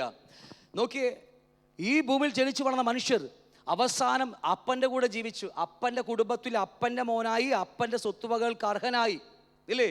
അപ്പനോടുകൂടി ജീവിച്ച ആ മകൻ ഒരിക്കൽ അപ്പന് വേർപെടാൻ തുടങ്ങി. ഇതൊരു വലിയ പാഠമാണ്. വേർപെടാൻ. എവിടെയാ വേർപെടുന്നത്? ഹൃദയം കൊണ്ട്. ഒറ്റ ദിവസം കൊണ്ടല്ല അപ്പ എൻ്റെ വസ്തുവക തരിക എന്ന് പറഞ്ഞത്, ഒരു ദിവസം കൊണ്ടാണ് പറഞ്ഞത്. അത് രോഗമായിരിക്കും. ഒറ്റ ദിവസം സമ്മതിക്കുന്നത് എന്തെങ്കിലും തലക്കെട്ട് കിണിങ്ങെന്ന് വെച്ചേക്കുമ്പോൾ കിളി പോകുമ്പോഴാണ് അങ്ങനെ പറയുന്നത്. ഇതല്ല, ഇത് മനഃപൂർവ്വം അവൻ ചിന്തിക്കുക. ഓരോ ദിവസം ചിന്തിക്കാൻ തുടങ്ങി, ഈ അപ്പൻ എന്തിനാ പൈസ കൂട്ടി വെക്കുന്നത്? ഒരു പക്ഷേ ചേട്ടൻ അടിച്ചുകൊണ്ട് പോയാലോ, അവൻ എന്നെക്കാളും വേന്തരനാണ് അല്ലേ. അവനിപ്പോൾ അപ്പച്ചനെ മയക്കിക്കൊണ്ടിരിക്കുക. അപ്പോൾ ഇതൊക്കെ കയറി വാരിയില്ല, അതുകൊണ്ട് രക്ഷപ്പെട്ടില്ലെങ്കിൽ നമുക്ക് കല്യാണ മന്ത്രമെന്ന് പറയാറുണ്ട്. ഇപ്പം അതുമില്ല. അപ്പോൾ എന്തൊക്കെ ഇവൻ ചിന്തിക്കാൻ തുടങ്ങും? ഈ പൈസയും കൊണ്ട് പോയി എനിക്കങ്ങോട്ട് അടിച്ചു പൊളിച്ചാലോ, ഞാൻ ബിസിനസ് ചെയ്ത് അംബാനി ആയാലോ. കണ്ടോ അല്ലേ. ദാവീദിനോടും പിന്നെ യൂദ ഇസ്കിരത്തോടും പിശാചി ഇടപെട്ടതുപോലുള്ള വാക്കുകൾ കണ്ടില്ല. ഇതുപോലെ നമ്മുടെ അകത്തേക്ക് നമ്മൾ പലപ്പോഴും നമ്മൾ വിട്ടുമാറി നിൽക്കുക. നമുക്കിതൊക്കെ പറയുന്നത് ഈ സെയിം സാധനമാണ്. ഞാൻ എന്തുവാകട്ടെ, ഇവനോട് കടന്നു പോകുന്നു. ഇവൻ അപ്പനോട് ഒറ്റ ദിവസം കൊണ്ടല്ല ഇവൻ ഹൃദയത്തിൽ ഉറപ്പിച്ചത്, ദിവസങ്ങൾ എടുത്തിട്ടാണ് ഉറപ്പിക്കുന്നത്. ആ ഉറച്ചു കഴിയുമ്പോൾ പാപം ഗർഭം ധരിച്ച്, അല്ലെ, മോഹം ഗർഭം ധരിച്ച് അടുത്തത് എന്ത് ചെയ്യുന്നു? പാപം മൂത്തിട്ട് പാപം 60 വയസ്സാകുമ്പോൾ മരിക്കുന്നെന്ന് പറഞ്ഞ പോലെ, ഇതുപോലെ അകത്ത് ഓരോ ദിവസം ഉണ്ടാക്കി വെച്ച് അപ്പനെക്കുറിച്ചുള്ള കാഴ്ചപ്പാട് മാറി. കർത്താവ് ഒരിക്കൽ ഇങ്ങനെ പറഞ്ഞു, ഒരു താലന്ത് കിട്ടിയവൻ പറഞ്ഞു, നീ വിതക്കാത്തിടത്ത് നിന്ന് എടുക്കുകയും, അല്ലേ, എന്ന് പറയുന്ന കഠിന മനുഷ്യന് ഞാൻ അറിഞ്ഞു. അവൻ അറിവുണ്ടാക്കിയതാ കർത്താവിനെ കുറിച്ച്. നിങ്ങളുടെയൊക്കെ മനസ്സിൽ എന്നെക്കുറിച്ച് എന്താവോ ചിത്രം, എനിക്കറിയത്തില്ല എന്താ ഉണ്ടാക്കി വെച്ചിരിക്കുന്നത്. എന്തുവാകട്ടെ, അത് എന്താണെങ്കിൽ അവിടെ ഇരിക്കട്ടെ, കർത്താവ് സഹായിക്കട്ടെ അല്ലേ. ഇതുപോലെ ചിത്രങ്ങളൊക്കെ ഇവൻ വരക്കാൻ തുടങ്ങി. ഇനി അപ്പനോട് ജീവിച്ചാൽ ശരിയാകത്തില്ല. പക്ഷേ അത് അകത്ത് വളർന്നു വന്ന് ഒരിക്കൽ പ്രസവിക്കും. അതുപോലെ പ്രസവിച്ചപ്പോഴാണ് അവൻ ആ അപ്പൻ്റെ മോൻ സമ്പത്തുകളൊക്കെ സ്വരൂക്കൂട്ടി അപ്പം കൊടുക്കുകയും ചെയ്തു. പോയിക്കോളാം, നീ ചെയ്തോളാൻ പറഞ്ഞല്ലേ. കാരണം അവിടെ കിടന്ന് വാശി പിടിക്കാനും പോയില്ല.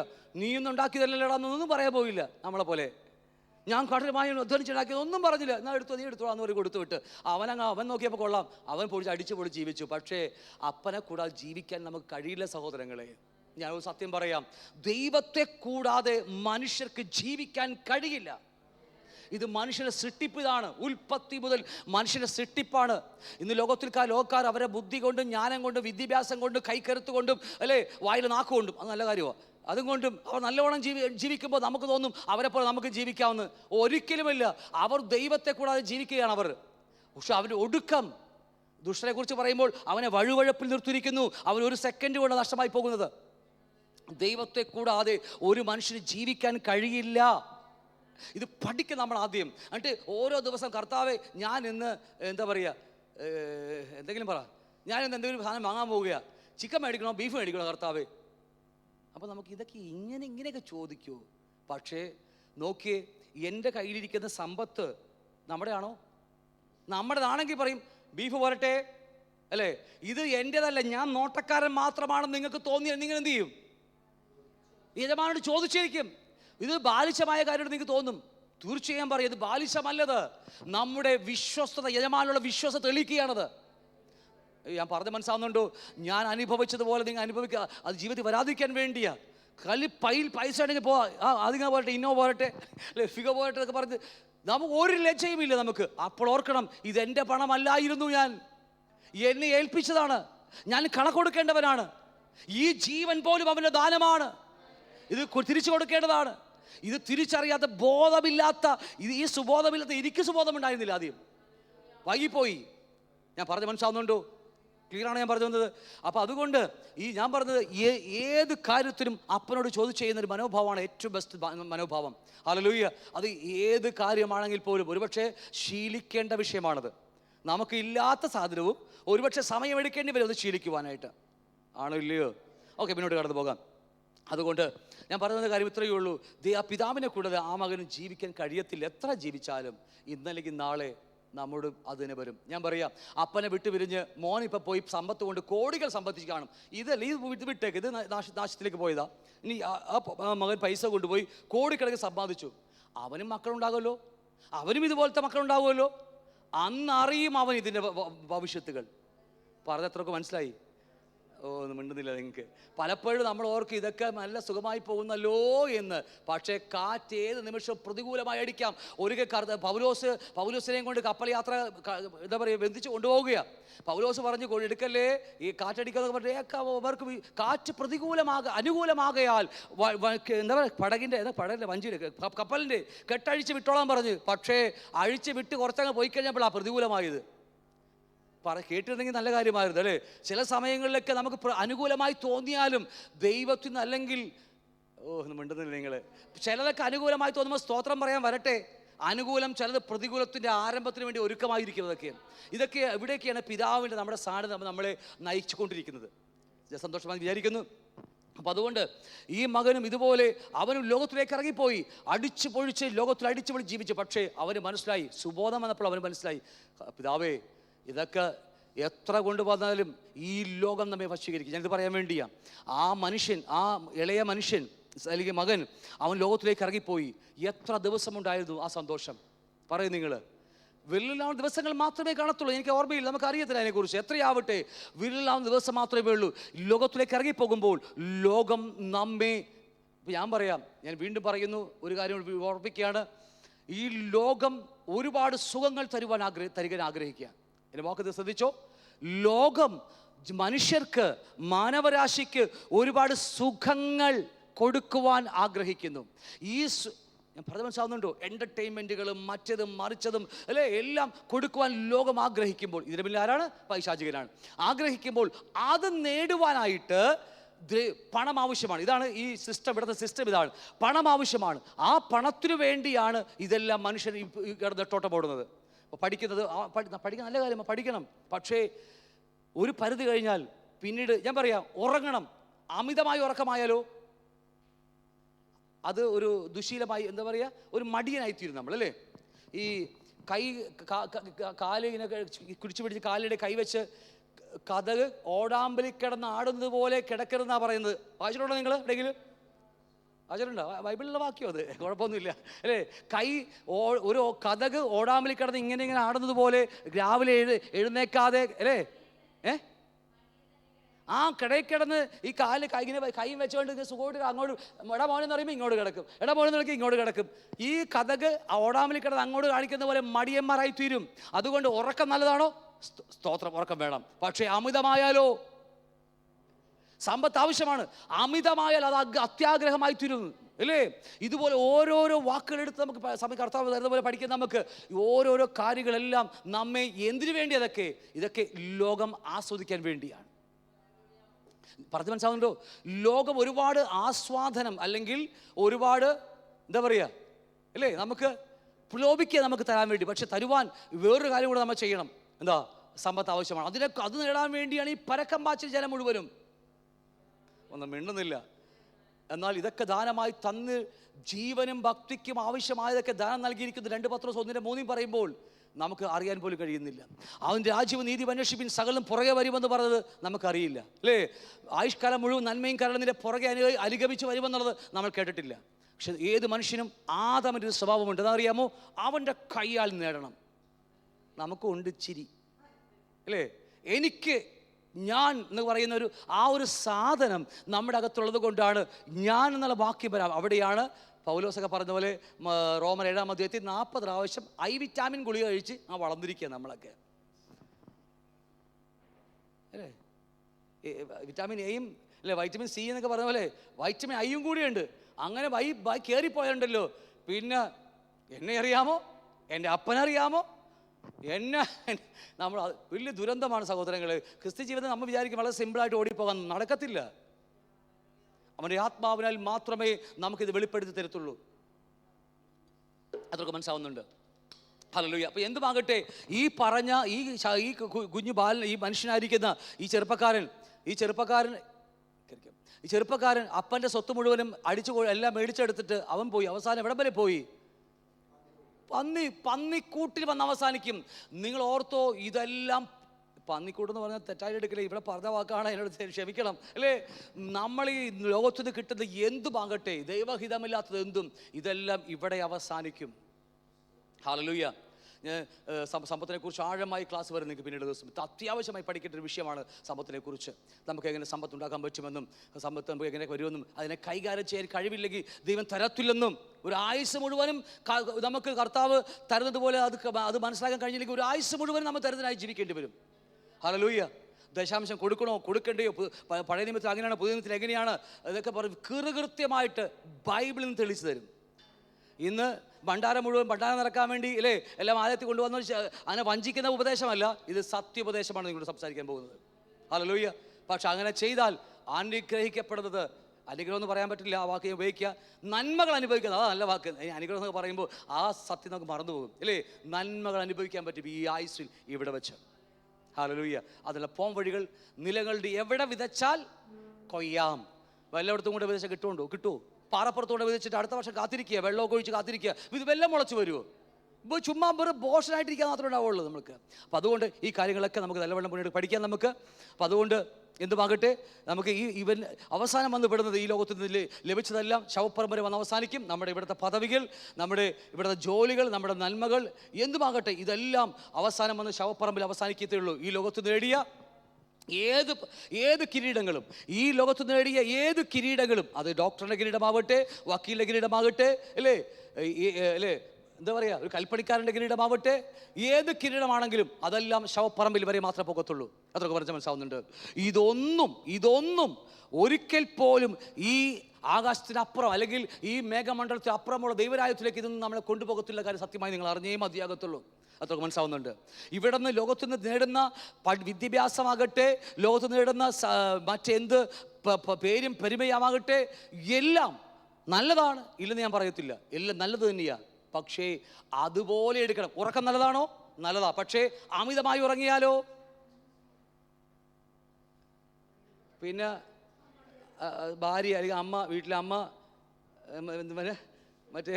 മറ്റേ പനിയിലെ യക്ഷിയാകേണ്ടി വരും, അല്ലേ? എടാ എന്നൊക്കെ പറഞ്ഞ്, അല്ലേ? അങ്ങനെയൊക്കെ ഉണ്ട്, ഇഷ്ടംപോലെ ഉണ്ട് അങ്ങനെയൊക്കെ. അതുപോലെയൊക്കെ. അപ്പോൾ ഉറക്കം നല്ലതാണ്, പക്ഷെ അമിതമായ, ഞാനതാ പറയുന്നത്, നമുക്ക് എല്ലാം ആവശ്യമാണ്. ഈ ലോകത്ത് നമുക്ക് ആവശ്യമാണ്, ജോലി ആവശ്യമാണ് നമുക്ക്, അല്ലെ, ഉറക്കം ആവശ്യമാണ്, സമ്പത്ത് ആവശ്യമാണ്, ഇതൊക്കെ എല്ലാം നമുക്ക് വേണം. പക്ഷേ ഇത് നമ്മെ എങ്ങോട്ട് കൊണ്ടുപോകും? അമിതമായാൽ അതില്ലെങ്കിൽ ഓക്കെ, അമിതമല്ലെങ്കിൽ സ്തോത്രം നമുക്ക്. പക്ഷെ ഞാൻ പറയുന്നത്, ലോകം നമ്മെ വഞ്ചിക്കാൻ ഇടയുണ്ട്. അതുകൊണ്ട് ഈ ലോകത്ത് നേടുന്ന ഏതുമാകട്ടെ, ഈ ലോകത്തിലെ എന്തും, അതെല്ലാം ശവപ്പറമ്പിൽ വന്ന് അവസാനിക്കും. മനസ്സിലാവുന്നുണ്ടോ? ഈ മിശ്രം എന്ന് പറയുന്ന ലോകത്ത് നേടുന്ന ഏത് പ്രശസ്തിയും മാനവും എല്ലാം, ഈവൻ മാമോൻ പോലും, അതെല്ലാം ഇവിടെ അവസാനിക്കും. ഹല്ലേലൂയ. അപ്പം അതുകൊണ്ട് നമുക്ക് നമ്മുടെ കണ്ണുകൾ ഉയരട്ടെ. എവിടെയും കൂടാ? 3-ാം സ്വർഗത്തോളം ഉയരട്ടെ. മേഘമണ്ഡലവും ആകാശമണ്ഡലവും കടന്ന് 3-ാം സ്വർഗത്തോളം, സ്വർഗത്തോളം എത്തുവാൻ, അല്ലേ? മേഘമണ്ഡലവും ആകാശമണ്ഡലവും കിടന്ന് പൗലോസ് പോയതുപോലെ ഒരിക്കൽ നമുക്ക് പോകേണ്ടി വരും. പൗലോസ് പോയത് ആത്മാവിലാണ്, നമുക്ക് പോകുമ്പോൾ ആത്മാവിലല്ല, ഉയർത്തുന്ന ശരീരത്തിൽ നമുക്ക് കടന്നു പോകാൻ കഴിയും. ത്രിയേകനെ പോലെ ആത്മദേഹിദേഹം പരിപൂർണമായി തന്നെ, അല്ലേ? ഉടുപ്പെന്ന വസ്ത്രം ഉരുട്ടില്ല, ഉടുപ്പോടുകൂടി തന്നെ, വസ്ത്രം ധരിച്ചുകൊണ്ട് ശരീരത്തോടുകൂടി തന്നെ, ഈ ശരീരമല്ല, റിസറക്റ്റഡ് ബോഡിയിൽ നമ്മൾ ഉയർത്തേണ്ടി സ്വർഗത്തിൽ പോകും നമ്മളൊരു ദിവസം. അതാണ് നമ്മുടെയൊക്കെ പ്രത്യാശ, അതാണ് നമ്മുടെ ആഗ്രഹം. ഹല്ലേലൂയ. അതുകൊണ്ട്